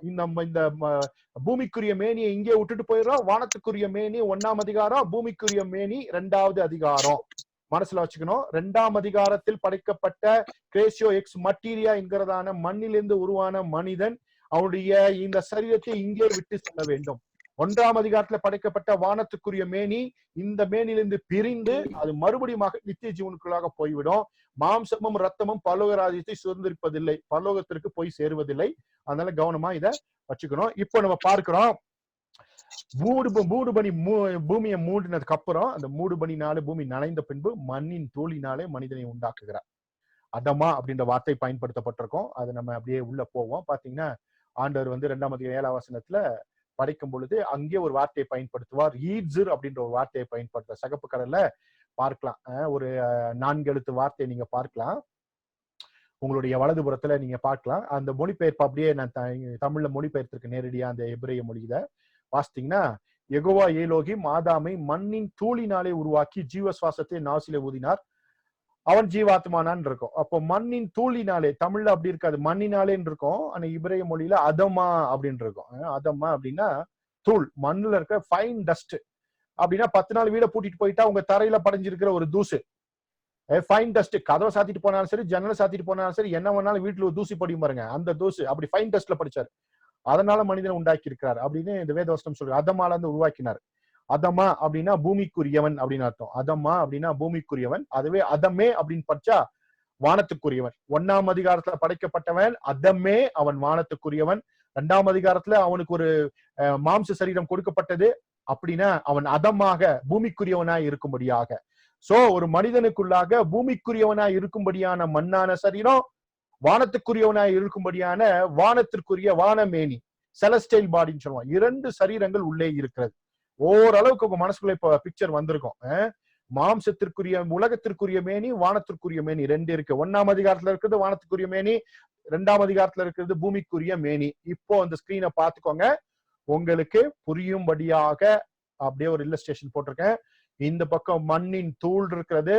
அந்த மண்ணின் தூளினாலே சதைகளாலும் நரம்புகளாலும் உருவாக்கப்பட்ட ஒரு சரீரத்திற்குள்ளாக இடையிலே இருக்கிறத 1ஆம் அதிகாரத்துல படைக்கப்பட்ட வார்த்தையால் படைக்கப்பட்ட மனிதனை உள்ளே வைத்து கடைசியில பார்க்கிறதான இன்னைக்கு இருக்கிற மனிதனை அவர் படைத்தார். நம்மை போன்ற ஒரு மனிதர்களை படைத்தார். அப்ப மண்ணுக்குள்ள உருவாக்கின, மண்ணினால் உருவாக்கின சரீரத்திற்குள்ளாகத்தான் எதை வச்சிருக்காரு? இந்த நடுவுல இருக்கிற வானமேனி. புரியும்படியா சொன்ன அந்த நடுவுல இருக்கிற வானத்தின் மேனி இருக்குல்ல, 1ஆம் அதிகாரத்துல வார்த்தையில் படைத்த மனுஷன் இருக்கான்ல, அந்த மனுஷன் மேலதான் இந்த மண்ணை பூசி இருக்கிறாரு. பூசி அவர் உருவாக்கி இருக்காரு. அதான் ஈட்ஸர் அப்படின்றது. ஈட்ஸர் அப்படின்னா சாயலாக உருவாக்குது. ஈட்ஸர் அப்படின்னா அப்படியே 2 கரங்களால் உருவாக்கப்பட்ட ஒரு உருவம். அதுதான் இந்த மண்ணான சரீரம். எதற்கு சரீரத்தை உருவாக்கி இருக்கிறாருன்னா, நடுவுல இருக்கிறதான 1ஆம் அதிகாரத்தை படைத்த அந்த மேனிக்கான அந்த ஆதாமை இந்த மண்ணினால் மூடி அதமா இருக்கிறதான பூமிக்குரிய மேனி உடையவனாக மாற்றிருக்காரு. அதான் அங்க பார்க்கிறோம். மனுஷனுக்குள்ள பார்க்கக்கூடிய ஒரு சரீரம் இருக்கிறது, பார்க்க முடியாத ஒரு சரீரம் இருக்கிறது. சோ உங்க மனசுல நீங்க வச்சுக்கணும், ஒரு மனுஷக்குள்ள 2 சரீரம் இருக்கு. மனிதனுக்குள்ள ஒரு ஆவி, ஒரு ஆத்மா, 2 சரீரம். மண்ணான சரீரம், அப்புறம் என்ன சரீரம் இருக்கிறது? வானத்திற்குரிய மேனி இருக்கிறது. மறந்து விட கூடாது. பாக்குறோம். இப்ப பாத்தீங்கன்னா இங்க பாத்தீங்கன்னா இது நல்லா தெளிவா தெரிஞ்சுக்கணும்.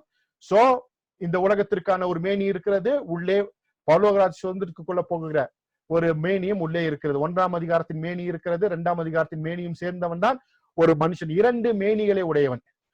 இயேசு கிறிஸ்து மறுரூபமலையில மறுரூபமாக்கி காமிச்சாரு, வானத்தின் மேனியை காமிச்சாரு. அது வரைக்கும் சீஷர்களுக்கு தெரியாது வானத்தின் மேனி எப்படிப்பா இருக்கணும் போது இயேசு கிறிஸ்து மறுரூபமாக்கி காண்பித்தார். அப்பதான் புரிஞ்சுக்கிட்டாங்க. அதே மறுரூப சரீரத்துல மற்றவர்களையும் இவங்க பார்த்தாங்க. சோ நாமும் ஒரு நாள் மறுரூபமாக போகிறோம். போகும்பொழுது இந்த இடத்துல மண் எப்படி கொட்டி கிடைக்குதோ அதே போல நாம் மறுரூபமானோம்னா இப்படிதான் மண்ணு கீழே கிடக்கும். இந்த சரீரம் மண்ணால உண்டானது உங்களுக்கு தெரியும். அப்ப மண் இப்படி ஆயிரும், அது நடுவுல இருக்கிற அந்த மேனி அப்படியே ஃப்ளை ஆகி பரலோகத்துக்கு போயிடும். ஏன்னா அது எதாலும் தடுக்க முடியாது. தடுக்குவதற்கு ஒரு அந்த நடுவுல இருக்க அந்த மனிதனை தடுக்க முடியாது. வார்த்தையால் படைக்கப்பட்ட அந்த மனுஷன் பார்ட்டிகளும் இல்ல, எந்த ஆட்டமும் கிடையாது. அதை தடுக்கவோ நிறுத்தவோ முடியாது. அது ஃப்ளை ஆகி தான் போகும். அது வானத்துக்குரிய மேனி அங்க போயிடும். சரி, ஓகே. இப்போ 2ஆம் அதிகாரம் 22ஆம் வசனத்துக்கு வரோம். எப்படி இப்போ ஆதாமை படைச்சாரு, அவனை ஆணும் பெண்ணுமாக படைச்சாரு அப்படின்னு நம்ம வாசிக்கிறோம். படைச்சும் போது பாத்தீங்கன்னா இப்போ உள்ள இருந்து ஏவாளை எடுக்கிறாரு. அதான் பாத்தீங்கன்னா இங்க பார்க்கும்போது பாத்தீங்கன்னா தேவனாய் கர்த்தர் தாம் மனுஷனில் எடுத்த விலா எலும்பை மனுஷியாக உருவாக்கி அவளை மனுஷனிடத்தில் கொண்டு வந்தார் அப்படின்னும் போது இங்க பாத்தீங்கன்னா 2 வார்த்தை இருக்கும். பனா அப்புறம் ஜெலா அப்படின்ற 2 வார்த்தைகளை நீங்க கவனிக்கணும். அது பச்சை கலர்ல இருக்கிறது ஜெலா அப்படின்ற வார்த்தை, பானான்றது சகப் கலர்ல இருக்கிற வார்த்தை. பானான்னா பில்ட் பண்றதுன்னு அர்த்தம். ஜெலா அப்படின்னா கூடுன்னு அர்த்தம். அப்படின்னா சேம்பர், மரச்சட்டத்தினால் ஒரு கூடு. அதே போல மரச்சட்டத்துல நம்ம ஒரு சட்டம் அடிக்கணும் இல்லையா, ஃபர்ஸ்ட் ஸ்கெலிட்டன் செய்வோம், அதுக்கப்புறம் தான் எல்லாத்தையும் நம்ம செய்வோம். அதே போல இது ஸ்கெலிட்டன் மாதிரி. ஸோ பாத்தீங்கன்னா இப்போ அது புரியும்படியா உங்களுக்கு சொல்றேன். பாத்தீங்கன்னா இங்க இதுதான் அந்த ஜெலா அப்படின்ற கூடு. இதுதான் நெஞ்சு கூடுன்ற இல்லையா, இதுதான் ஜெலா. விலா எலும்பை ஒன்றை அப்படின்னு தமிழ் பையில போட்டிருக்குல்ல, அது இல்ல. அது நீங்க விலா எலும்பை ஒன்றை இல்ல, ரிப் கேஜ்ன்னு இருக்கும். ரிப் கேஜ், இங்கிலீஷ்ல ரிப் கேஜ்ன்னு இருக்கும். ரிப் கேஜ், இந்த ரிப் கேஜ்ல பாத்தீங்கன்னா எடுத்து அதை தான் மனுஷியாக இவ்விதமாக ஆண்டவர் உருவாக்கி இருக்கார். இது பேர் தான் பானா. ஓகே, உருவாக்கி ரிப் கேஜ். சோ ஆதாமுக்குள்ள இருந்து என்ன பண்ணிருக்காருன்னா, எலும்பு கூடு, எலும்பு இருக்கு இல்லையா, அந்த நெஞ்சு கூட்டுல இருந்து பாதியா பிரிச்சிருக்காரு. அதாவது ஒரு மனுஷிக்கு 24 எலும்பு இருக்கும், மனுஷனுக்கும் 24 எலும்பு இருக்கும். அதாவது இந்த நெஞ்சு கூடு இருக்கும். அப்ப ஆதாமுக்குள்ள எவ்வளவு இருந்திருக்குன்னா 48 எலும்பு இருந்திருக்கு. அதை பிரிச்சு எடுத்துட்டு அந்த கேப்பை தான் சதை வச்சு பூசிருக்காரு. இங்க பார்த்தாலே தெரியும், கேப் இருக்கு பாருங்க, எவ்வளவு கேப் இருக்கு பாருங்க. அந்த கேப்பை சதையால ஆண்டவர் மூடி இருக்கிறாரு. அப்ப ஆதாமுக்குள்ள 24 எலும்பு இல்ல, அவனுக்குள்ள மாத்திரம் 48 இருந்துச்சு. அதனாலதான் நான் சொன்னேன், ஆதாம் என்ற அந்த 1ஆம் அதிகாரத்துல சொல்லப்பட்ட வார்த்தையை மறந்துடக்கூடாது. அதுக்கப்புறம் இருக்கிறவங்க எல்லாம் நம்ம எல்லாம் இஷு, நம்ம எல்லாம் வந்து ஆதாமிலால் வந்த இஷு தவிர நம்ம ஆதாம் இல்ல. ஆதாமுக்கு 48 எலும்பு. அவனுக்குள்ள இருந்து அந்த நெஞ்சு கூட்டுல இருந்து ஒன்றை பிரிச்சு, அதாவது ஜெல்லா அப்படின்னா கூடுன்னு அர்த்தம். ஆதாமுக்குள்ள ஜெல்லோட் இருந்துச்சு. அப்படின்னா ஜெல்லோட்டுன்னா பன்மை, கூடுகள் இருந்துச்சு. அந்த கூடுகள்ல ஒன்னை எடுத்துட்டார். 2 கூடு இருந்துச்சு, ஒரு கூடை எடுத்து ஏவாளா பண்ணிட்டார், ஒரு கூடு ஆதாம்குள்ளேயே இருந்துச்சு, நெஞ்சாங்கூட்டு. வந்த கேப்ப சதையால அடைச்சிட்டார். இது மட்டும் புரிஞ்சுக்கிட்டீங்கன்னா போதும். சோ இப்படி ஆதாமிலிருந்து நெஞ்சு கூட்டிலிருந்து வந்தவள் தான் யாருன்னா ஏவாளு. ஒரு எலும்ப எடுத்து எல்லாம் செய்யல. நம்ம ஆளுங்க சொன்ன மாதிரி எனக்கு சொல்லி கொடுத்தாங்க சின்ன வயசுல. என் பாஸ்டர் கேட்கும் போது சொன்னாரு, என் பாஸ்டர்ல எங்க சர்ச்சுக்கு வந்த ஒருத்தர் பைபிள் ஸ்டடி எடுத்தவர் கேட்டாரு, எப்படி வந்து ஏவாளுக்கு வந்து ஒரு எலும்பு ஜாஸ்தின்னு சொல்றீங்க, ஆதாம கம்மிங்க அப்படின்னு சொல்லும்போது அவர் சொன்னார், யோ நீ குடத்தை தூக்கி வச்சு பாத்திருக்கியா? இல்லன்னு. இடுப்புல வச்சு பாரு, உனக்கு நிக்கவே நிக்காது. ஏன்னா உனக்கு ஒரு எலும்பு கம்மி, அதனால சறுக்கிட்டு போயிடும். அவங்களுக்கு ஒரு எலும்பு ஜாஸ்தியா இருக்கனால இருக்கும் அப்படின்னு சொன்னாரு. அதுவும் நான் நம்பிட்டேன் பல வருஷம். ஆனால் நம்பிக்கை இல்லை. அப்புறம் தான் படிச்சா தெரிஞ்சிச்சு, ஏன் குடம் நிக்குதுன்னா, பெல்விஸ் போன அவங்களுக்கு பெருசு. பிள்ளை பேற்றுக்காக ஆண்டவர் என்ன பண்ணிருக்காரு, பெல்விஸ் போன இடுப்பு எலும்பு பெருசா படைச்சிருக்காரு. அதனால குடம் நிக்குதே தவிர எலும்பு ஒண்ணு ஜாஸ்தியா இருக்கறனால இல்ல அப்படின்றத பல ஆண்டுகளுக்கு பின்பு ஒரு டாக்டர் முன்னால டாக்டர் என்ன பயங்கரமா நோஸ் கட் பண்ணாரு. நான் போய் என்ன பண்ணேன், கிளினிக் போயிருந்தேன். எனக்கு நெஞ்சில ரொம்ப சளி பிடிச்சிச்சுன்னு. நான் இது சொல்ற ஒரு 30 வருஷத்துக்கு முன்னால. போயிருக்கும் பொழுது டாக்டர்கிட்ட பேசும்போது என்னோட எலும்பு கூட அந்த நெஞ்சாங்கூட்டை அப்படி காமிக்கிறாரு, அந்த எக்ஸ்ரே பிலிம்ல காமிச்சிட்டு இருந்தாரு. நான் சும்மாலாம் எண்ணி பார்த்து சும்மா சொன்னேன், ஆமா எனக்கு 24 இருக்கு, அப்போ அவங்களுக்கு வந்து ஒரு 25 இருக்கும் போல இருக்கு அப்படின்னு சொல்லிட்டேன். அப்பெல்லாம் ரொம்ப விவரம் பத்தாது. என்னன்னு கேட்டாரு. அவங்களுக்குன்னா யாருக்குன்னு கேட்டாரு. சார் உங்களுக்கு தெரியாதா, பெண்களுக்கு எல்லாம் ஒரு எலும்பு ஜாஸ்தியா இருக்கும் சார், எங்க பைபிள் சொல்லுதுன்னு. சொன்னா, டே முட்டாளு, உன்ன மாதிரி முட்டாளுங்கிற தாண்டா மதமே வளருது.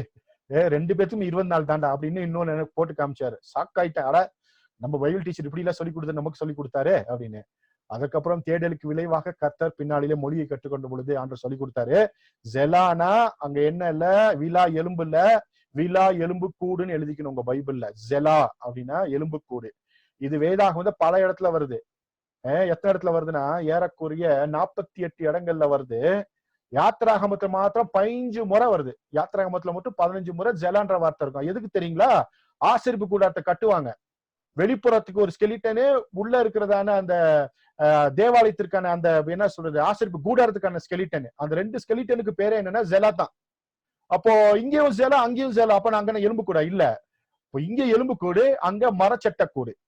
சோ எலும்பு கூடில் ஒன்றை எடுத்தார், அங்கே மரச்சட்டங்கள் கூடுகள் 2 இருக்கிறது. மனசுல வச்சுக்கிட்டீங்கன்னா போதும். ஓகே, மரச்சட்ட கூடு, இங்கே எலும்பு கூடு. எலும்பு கூடில் ஒன்றை எடுத்து ஆதாமுக்குள்ள இருந்த 48 எலும்புல 24 எலும்பை பிரிச்சு எடுத்து ஏவாளை உருவாக்கினார். Okay, you got it.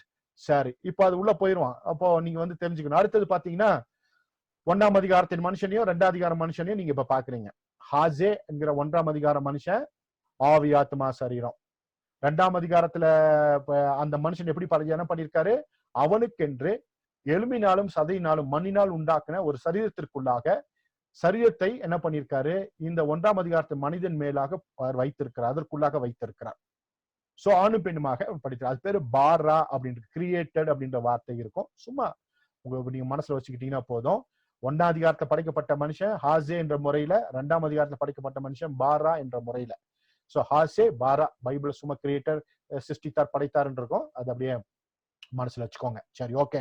நம்ம இப்ப பார்த்துட்டோம் 1ஆம் அதிகாரத்துல படைக்கப்பட்ட மனுஷன் எப்படிப்பட்டவனா இருக்கிறான் அப்படின்றத நீங்க பார்த்துட்டீங்க.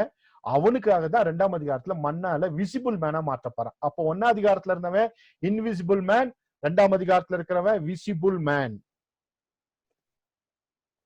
ஓகே, இப்ப பாத்தீங்கன்னா மறுபடியும் புரியும்படியாக உங்களுக்கு போட்டிருக்கேன். ஒரு மனுஷன், ஒரு மனுஷனுக்குள்ள மண்ணான மனித சரீரத்திற்குள்ளாக ஒரு மகிமையின் சரீரம் இருக்கிறது, அதற்குள்ளாக ஆத்மா இருக்கிறது, அதற்குள்ளாக ஆவி இருக்கிறது. அப்படின்னா இந்த மனுஷ சரீரம் இருக்கிறது, அது அந்த இரண்டாவது அந்த வானத்திற்கான, அதாவது 1ஆம் அதிகாரத்துல வார்த்தையால் படைக்கப்பட்ட சரீரத்திற்கான ஒரு கண்டெய்னர். அந்த கண்டெய்னருக்குள்ள ஆத்மா இருக்குது. ஆத்மா ஒரு கண்டெய்னரு, அதற்குள்ள ஆவி இருக்கிறது. அது பின்னா நம்ம பார்க்கலாம். ஓகே, இதுதான் மனுஷன். நீங்க இது வரைக்கும் படிச்சது எப்படி படிச்சிருப்பீங்க? 3 மட்டும் தான் பார்த்திருப்பீங்க. எது தெரிஞ்சிருக்கும்? மண்ணான சரீரம், ஆத்மா, ஆவி தான் தெரிஞ்சிருக்கும். இந்த 1ஆம் அதிகாரத்துல இருந்ததை உங்களுக்கு கண்ணுக்கு தெரிஞ்சிருக்காது, சொல்லி தந்திருக்க மாட்டாங்க. காரணம் என்ன? அதான் சொன்னேன், பெந்தகோஸ்துல இருக்கிறவங்களுக்கு நமக்கு அதுக்கான வாய்ப்புகள் இல்லை. நம்ம புரிதல் நம்முடைய ரொம்ப கம்மியா இருக்கு, நம்ம கிட்ட படிப்பு ரொம்ப குறைவு. ஆர்டர்ட்ட காத்திருந்து கற்றுக்கொள்கிற இதுவும் இல்ல. இன்ஸ்பிரேஷன் மெசேஜ் இல்லைன்னா மோட்டிவேஷன் மெசேஜ் பேசி பழகிட்டோம். இப்ப பாத்தீங்கன்னா இங்க பார்த்தோம், இங்கதான் வரும்பொழுது 2ஆம் அதிகாரம் 23ஆம் வசனத்துல ஆதாம் சொல்லுவான், இவளின் எலும்பில் எலும்பும் என் மாம்சத்தில் மாம்சமாய் இருக்கிறாள், இவன் மனுஷன் எடுக்கப்படியால் மனுஷி என்று அழைக்கப்படுவாள். இங்கதான் முறையா ஆதாம் சொல்லுவான், மனுஷன் என்ற வார்த்தை, மனுஷி என்ற வார்த்தை இங்கதான் பயன்படுத்தப்பட்டிருக்கு. இது வரைக்கும் ஆதாம் ஆதாம் ஆதாம் என்ற வார்த்தை தான் இருக்கும். இப்போ வரும்பொழுது இவள் எலும்பில் எலும்புமானவள் மாம்சத்தில் மாம்சமா இருக்கிறபடினால இவ பேரு இஷி என்று அழைக்கப்படும் இருக்கும். என்ன இருக்கும்னா, இவன் பேரு இஷா, அவ பேரு இஷி அப்படின்னு சொல்லி இங்கதான் முதல் முறை ஆதாம் சொல்லுவான். அவன் பேரு ஆதாம் தான். இப்ப என்ன சொல்றான், அவனை என்ன சொல்றான், என் பேர் இஷி, நான் இஷு, அதாவது ஆண்கள் எல்லாம் இஷு, பெண்கள் எல்லாம் இஷி அப்படின்னு சொல்லுவான். இவள் மனுஷி என்றப்படுவாள், அதுக்கு இஷி அப்படின்னு போட்டுக்கோங்க. நூ எடுத்துட்டு இஷி மட்டும் போட்டுக்கோங்க. இஷி மனுஷி. ஓகே, இஷி இஷா. சோ பாத்தீங்கன்னா இங்க மறுபடியும் உங்கள்கிட்ட நான் உள்ள வரேன். ஆணும் பெண்ணுமாக சிருஷ்டிக்கப்பட்ட ஆதாம். இங்க பாத்தீங்கன்னா இந்த 1ஆம் அதிகாரத்துல இருந்ததான அந்த வார்த்தையால் படைக்கப்பட்டதான இந்த ஆதாம் பாத்தீங்கன்னா அவனுக்குள்ள ஏவாள் இருந்தால் அப்படின்னு பார்க்கிறோம். எப்படின்னா ஆதாமுக்குள்ள இருந்து தான் ஏவாள் வெளியே வந்தா. இது எப்படி பேசுறேன்னா பிசிக்கல் பாடியை பத்தி பேசல, 1ஆம் அதிகாரத்துல படைக்கப்பட்டதான ஆவிக்குரிய மேனியை பத்தி நான் பேசிட்டு இருக்கிறேன். இந்த ஆவி ஆத்மா சரீரத்திற்குள்ள ஏவாள் என்கிற ஆவி ஆத்மா சரீரம் இருந்து உள்ளே இருந்து வெளியே வந்தது. மறக்க கூடாத ஒரு விஷயம், ஒரு மனுஷனுக்குள்ள இருந்துதான் இன்னொரு சரீரத்திற்கான இந்த 1ஆம் அதிகாரத்துல படைக்கப்பட்டதான இந்த மேனி வருகிறது. உலகத்துல பிறக்கிற எல்லா குழந்தைக்கும் இந்த ஆவி ஆத்மா சரீரம், 1ஆம் அதிகாரத்துல ஆவி ஆத்மா சரீரம் யார் மூலியமா வருதுன்னா ஒரு மனிதன் மூலமாக வருகிறது. சரீரம் யார் மூலியமாக வருகிறதுனா ஒரு பெண் மூலமாக உருவாக்கப்படுகிறது. நல்லா தெளிவா மனசுல வச்சுக்கணும், புரிஞ்சிருக்கும்னு நினைக்கிறேன். ஆதாமுக்குள்ளதான் ஏவாள் இருந்தா, அதாவது 1ஆம் அதிகாரத்துல ஆதாமுக்குள்ள ஏவாள் இருந்தா அப்படின்னும் பொழுது எப்படிப்பட்டவளா இருந்தானா, இதை போலவே இன்னொன்று, இதை போலவே பார்க்கிறதான இதை போலவே, அதாவது இந்த வானத்திற்குரிய மேனி ஆவி ஆத்மா சரீரத்தை உடைய இந்த மேனி தான் இருந்துச்சு. இதற்குள்ள ஒரு ஆவி ஆத்மா சரீரத்தை உடைய ஒரு மேனி இருந்துச்சு. அதாவது ஏவாள் மாத்திரமல்ல, இன்றைக்கு உலகத்துல பிறந்திருக்கிற அத்தனை பேருமே இந்த ஆதாமுக்குள்ள இருந்தா வெளியே வராங்க. இந்த 1ஆம் அதிகாரத்துல படைக்கப்பட்ட இந்த ஆதாமுக்குள்ள உலகத்துல இருக்கிற அத்தனை சோழி இவனுக்குள்ள இருந்து தான் வெளியே வந்துச்சு. எப்படி நான் வாசித்தோம் இல்லையா, ஆபிரகாமுக்குள்ள இருந்து யாரெல்லாம் வந்து அதை நம்ம வாசித்தோம் இல்லையா, அதே போல 1ஆம் அதிகாரம் 27ஆம் வசனத்துல படைக்கப்பட்ட இந்த மனிதனுக்குள்ளாக ஏவாள் இருந்தால், ஏவாளுக்குள்ளாக இருந்து பின்னால எல்லாம் வெளியே வந்தாங்க. அது நம்ம மனசுல வச்சுக்கணும். அப்போ இந்த 1ஆம் அதிகாரத்துல இருக்கிறதான இந்த ஆதாமுக்குள்ளதான் ஆண்டவர் அனுப்பும் பொழுது, உலகத்துக்குள்ள அனுப்பும் பொழுது, இவனுக்குள்ள இந்த உலகத்துக்குள்ள எத்தனை ஆத்துமாக்கள் வரணும்னு ஆண்டவர் திட்டம் பண்ணியிருந்தாரோ அத்தனை பேரும் இவனுக்குள்ள வச்சுதான் அனுப்பிச்சிருக்கிறார். அதனாலதான் மனிதன் முக்கியமானவன், ஆதாம் முக்கியமானவன். இயேசு கிறிஸ்து இதுக்குள்ள தான் வெளியே வந்திருக்கிறாரு. ஆதாம் வழியாக வந்த 2ஆம் ஆதாம் நம்ம வாசிக்கிறோம். சோ ஆதாம் என்கிறதான ஆதாம் ரொம்ப முக்கியமானவன். அவனுக்குள்ள அத்தனை மனிதர்கள் அவனுக்குள்ளதான் இருக்கிறாங்க. மொத ஒன்ன வெளியே எடுத்தாரு, அதுதான் யாருன்னா ஏவாள். அவர் எடுத்தாரு. ஏன்னா அங்க அன்னைக்கு பழுகி பெருகுவதற்கு இன்னொன்னு யாரும் இல்ல, இவன் ஒருத்தன் தான் இருந்தான். அதனால ஏவாளை இவரே கிரியேட் பண்ணாரு. அதற்கப்புறம் மனுஷனும் சேர்ந்து ஆண் பெண்களை உருவாக்கி கொண்டே இருக்கிறோம். இத்தனை காலங்களும் உருவாக்கி கொண்டே இருக்கிறோம். அதான் திருமணத்தின் நோக்கம் என்ன? பக்தியுள்ள சந்ததியை பெரும்படியாகத்தானே. அப்போ ஒரு ஆதாம் என்கிறதான ஒரு மனிதனுக்குள்ளாக அத்தனை ஆத்துமாக்களும் உள்ளே இருக்கிறது, அறையிலே இருக்கிறது. நம்ம வாசித்தோம், அறையிலே இருக்கிறது. இப்ப பாத்தீங்கன்னா இங்க புரியும்படியா போட்டிருக்கேன் உங்களுக்கு புரிஞ்சு கொள்றதுக்காக. பாத்தீங்கன்னா இங்க இருக்கிறதான 1ஆம் அதிகாரத்துல இருக்கப்பட்ட இந்த ஆதாம்னு ஒண்ணு இருக்கிறான் இல்லையா, அவனை இங்க இப்படிதான் இருக்கு. 2 பிளக் போட்டிருக்கு. பிளக் போட்டா உங்களுக்கு தெரிஞ்சிருக்கும். பிளக் என்ன இருக்கு? இந்த பிளக் பாருங்க, ஆண் பெண் சிம்பிள் இங்க போட்டிருக்கேன். ஆணும் பெண்ணுமாக சிருஷ்டிக்கப்பட்ட ஆதாம். இதுல என்ன இல்ல, 2ஆம் அதிகாரத்துல மாதிரி சதை எலும்பெல்லாம் இல்ல. 1ஆம் அதிகாரத்துல வார்த்தையால் படைக்கப்பட்ட மனுஷன், அவன் ஆணும் பெண்ணுமாக சிருஷ்டிக்கப்பட்ட ஆதாம் அப்படின்னு வாசிக்கிறோம். புரியும்படிமா சொல்லணும்னா ஒரு பிளக் போட்டிருக்கிறேன். இங்க ஆண் பெண் சிம்பிள் போட்டிருக்கேன். பாத்தீங்கன்னா இங்க உங்களுக்கு பார்த்தா தெரியும். ஆதாம் அப்படின்னும் பொழுது ஆண் பெண். எபிரேய மொழியில அந்த வசனத்துல என்ன எழுதியிருக்குன்னா, அவனை ஆணும் பெண்ணுமாக சிருஷ்டித்தார் போது ஜக்கார் நெகேவா என்ற வார்த்தை பயன்படுத்தப்பட்டிருக்கும். Jacquard and நெகேவா. ஆதாம் எப்படிப்பட்டவனா இருந்தான்னா ஜக்கார் நெகேவாவாக இருந்தான். 1ஆம் அதிகாரத்துல இருக்கிற ஆதாம், அவனுக்குள்ள இருந்து ஏவாள் பிரியும் வரைக்கும், சரிங்களா, இன்னைக்கு சொல்லணும்னா ஓகே, அவன் ஆதாமுக்குள்ள பாத்தீங்கன்னா அவன் ஜக்கார் நெகேவாவாக இருக்கிறான். பார்த்து இந்த பிளக்க பார்த்தா உங்களுக்கு தெரிஞ்சிருக்கும். இப்போ அதை பிரிச்சு எடுத்து வெளியே கொண்டு வந்துடுறாரு. எப்படி? 2 பிளக்க பாக்குறீங்க. ஆணுன்னா இஷு சரீரம், ஆவி ஆத்மா. இந்த பக்கம் பெண்ணு இஷா சரீரம், ஆவி ஆத்மா. 2 பிளக்க பிரிச்சிடுறாரு. பிரிச்சதான் இப்ப என்ன உங்களுக்கு புரியும்படியா சொன்னா, இஷா இஷ், மனுஷன் மனுஷியா இன்னைக்கு உலகத்துல இருக்கிறோம். ஆதாமுக்குள்ள முதல்ல 2 பேருமே ரெண்டுமே இருந்திருக்கு ஒரு பிளக்க போல. இதான் கம்ப்ளீட் இல்லையா? இந்த கம்ப்ளீட்னஸ் இதுதான். ஆணும் பெண்ணும் ஒன்னா இருக்கிறது தான் கம்ப்ளீட். அந்த கம்ப்ளீட்னஸ் பழுகி பெறுவதற்காக வெளியே எடுத்துறாரு ஆண்டவர். ஆதாமை ஆணும் பெண்ணுமாக வெளியே எடுத்துறாரு.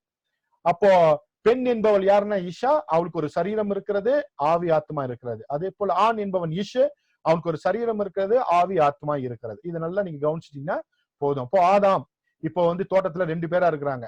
பிளக் 2 பிரிச்சாச்சு. 2 ஆத்மா ஆவி ஆத்மா சரீரம் இருக்கிறது. முதல்ல ஒரே ஆவி ஆத்மா சரீரம் இருந்துச்சு, அது இப்ப பிரிச்சு 2 ஆவி ஆத்மா சரீரமா இங்க ஏதேன் தோட்டத்துல இருக்கிறாங்க. 2 பேத்துக்குமே மண்ணான சரீரம் கொடுக்கப்பட்டிருக்கிறது, பழுகி பெருகும்படியாக. பாத்தீங்கன்னா உங்களுக்கு புரியும்படியா சொல்லணும்னா, இந்த ஆதாமுக்குள்ள இருந்துதான் ஏவாள் வந்தா. இப்போ ஏவாளுக்குள்ள இருந்து ஆதாமும் ஏவாளும் வந்துகிட்டே இருக்கிறாங்க. முதல்ல ஆதாமுக்குள்ள இருந்து ஏவாள் வெளியே வந்தா, இன்னைக்கு ஏவாளுக்குள்ள இருந்து ஆதாமும் ஏவாள் வராங்க. அதாவது ஏவாளுக்குள்ள இருந்து, அதாவது பெண்களுக்குள்ளாக இருந்து வருகிறதா ஆண் பெண்ணு இருக்கிறாங்க இல்லையா, அவங்க அதுக்கு முக்கியமான ஒரு விஷயத்தை நீங்க தெரிஞ்சுக்கணும். என்னன்னா, ஒரு ஆவி ஆத்மா சரீரத்திற்கான 1ஆம் அதிகாரத்துல இருக்கிறதான அந்த மனிதனுக்கான மனுஷிக்கான சரீரத்தை உருவாக்கக்கூடிய பொறுப்பு யாருடையதுன்னா ஒரு மனுஷினுடையது. இன்றைக்கு இருக்கிற பெண்களுடைய வேலை என்ன அப்படின்னா, கர்த்தர் கொடுத்திருக்க மிகப்பெரிய வேலை என்னன்னா, மனுஷக்குள்ள இருக்கிறதான அறையில் இருக்கிறதான அந்த 1ஆம் அதிகார அந்த மனுஷனுக்கு அந்த மனுஷிக்கு அந்த அந்த என்ன சொல்ற ஆவி ஆத்மா சரீரத்திற்கு உருவத்தை கொடுப்பது, சரீரத்தை கொடுப்பது யாருடைய வேலைன்னா பெண்ணுடைய வேலை. அந்த சரீரத்திற்குள்ள ஆவி ஆத்மா சரீரத்தை கொடுப்பது யாருடைய வேலைன்னா ஆணுடைய வேலை. ஆதாமுக்குள்ள இருந்து இன்னைக்கு வரைக்கும் ஜனங்கள் ஏவாள் மூலியமாக வெளியே வந்து கொண்டிருக்காங்க.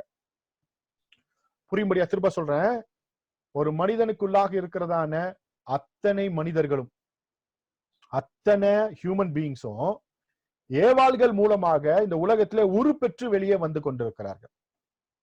1ஆம் அதிகாரத்துல இருக்கிறதான அந்த வானத்திற்குரிய மேனியை பூமிக்குரிய மேனியோடு வெளியே அனுப்புகிறவர்கள் தான் பெண்கள்.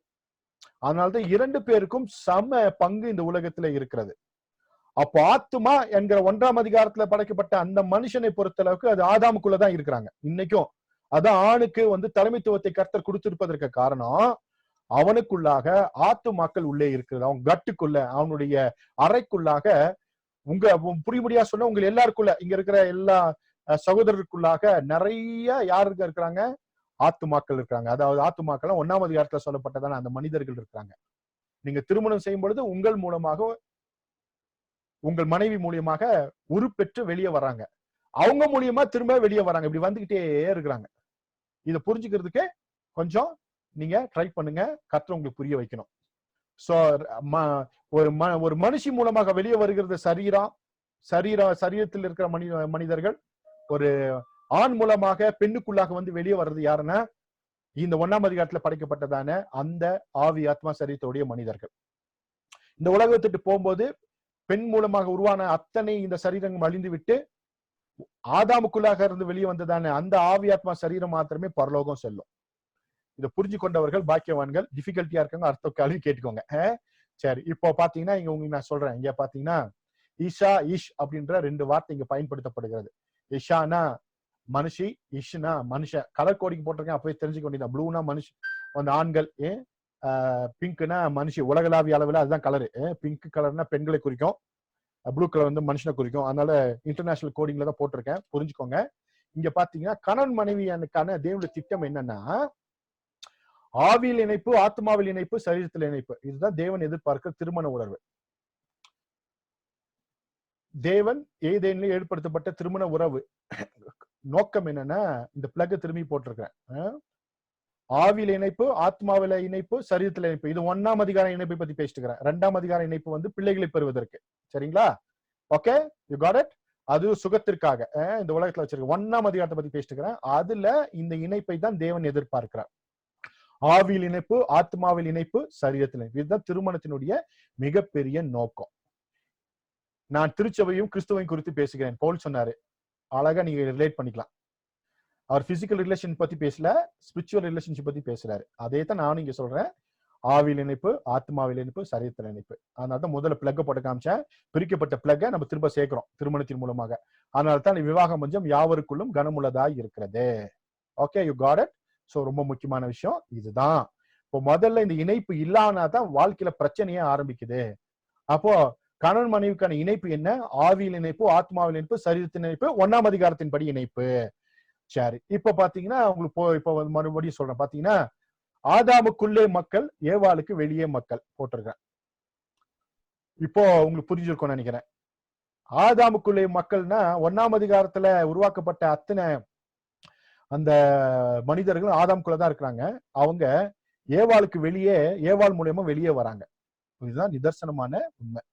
ஆதாமுக்குள்ள இருந்து ஏவாளுக்கு வெளியே ஜனங்கள் வந்து கொண்டே இருக்கிறாங்க. அதான் திருமணத்தின் நோக்கம்.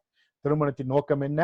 ஒரு மனுஷனுக்குள்ளாக இருக்கிறதான 1ஆம் அதிகாரத்தின் உள்ளபடி உருவாக்கப்பட்டிருக்கிற அந்த மனிதர்கள் எல்லாருமே ஏவாள் மூலியமாக ஒரு பெற்று வெளியே வர வேண்டும். இதுதான் தேவனுடைய சித்தம். அதனாலதான் 2 பேருடைய பங்களிப்பும் வித்தியாசமானது, முக்கியமானது.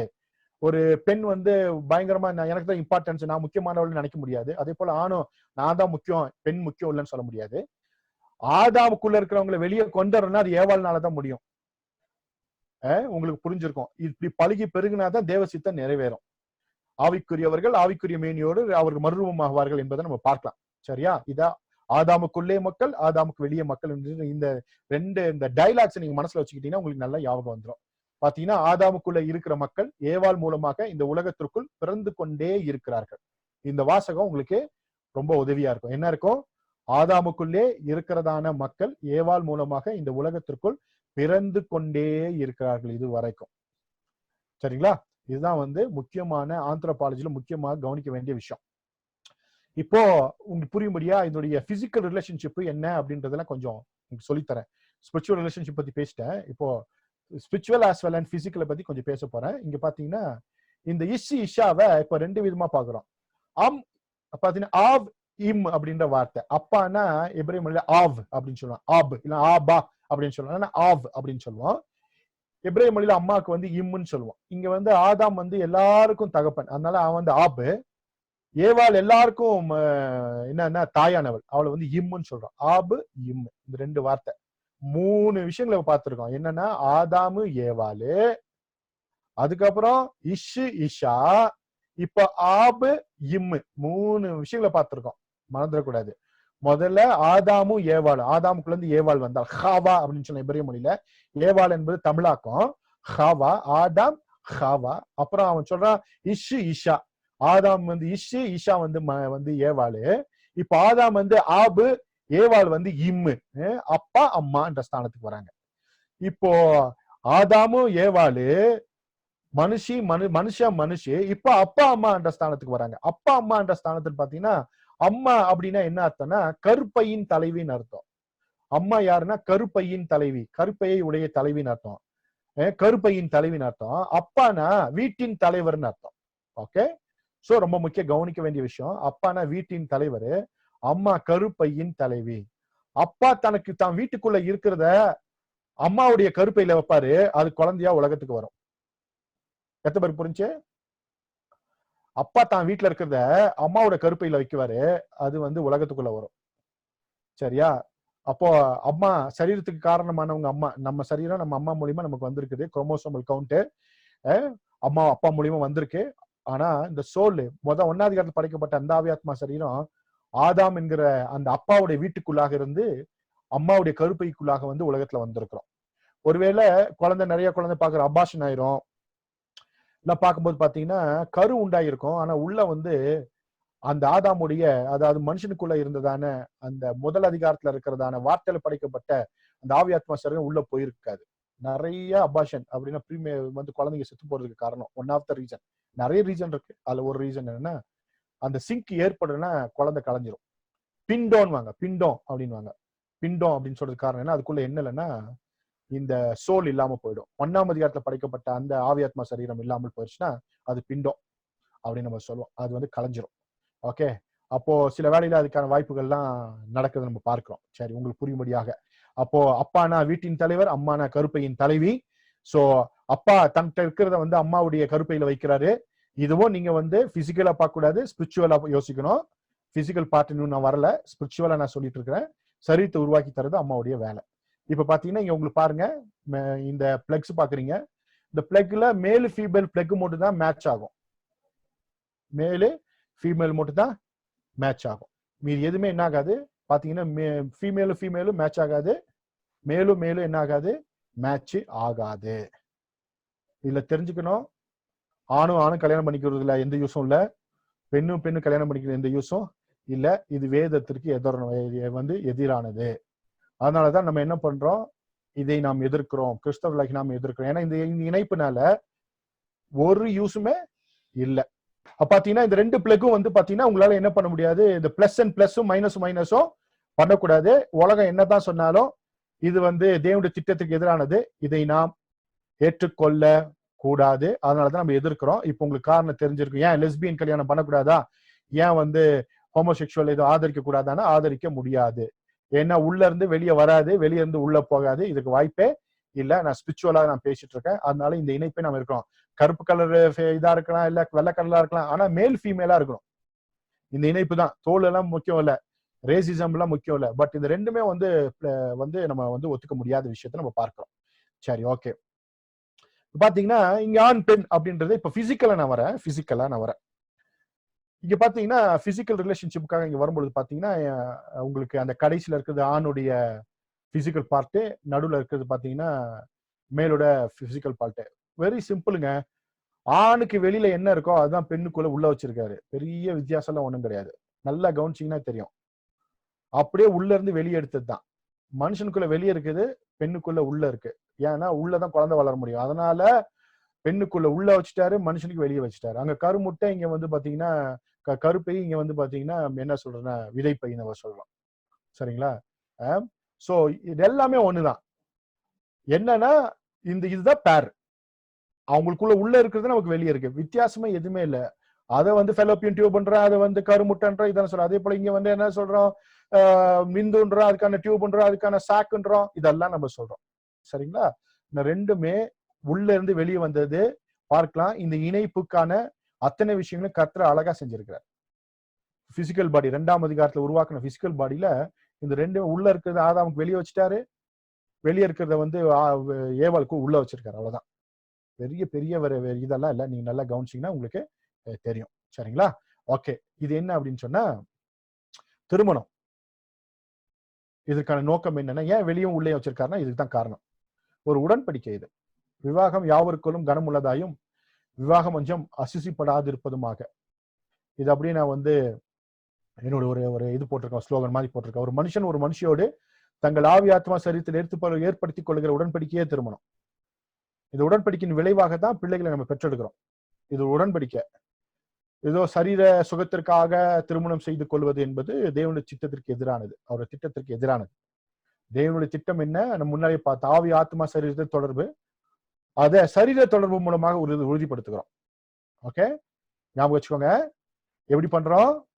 திருமண உறவு ஆவி ஆத்மா சரீரத்துல ஏற்படுகிறதான அந்த உறவு, அந்த இணைப்புனால சரீரத்தின் உறவினால உறுதிப்படுத்துகிறோம். அதான் திருமணத்தினுடைய நோக்கம். சரிங்களா? இப்ப நம்ம பார்க்கிறோம். இங்க பாத்தீங்கன்னா அதை புரியும்படியாக இங்க இஷா அப்படின்னு நான் போட்டிருக்கிறேன். உங்களுடைய வலதுபுறத்துல மேல டாப்ல இஷ், அதாவது மனுஷன், அடுத்தது இஷா. அந்த எழுத்துக்கள்லாம் பார்க்கும்போது எபிரேய மொழி நிறைய பேருக்கு தெரியாது, அதனால நானே என்ன பண்றேன் உங்களுக்கு புரிய முடியா சொல்லிடுறேன். அந்த எழுத்துக்களை மாத்திரம் பார்த்துக்கோங்க.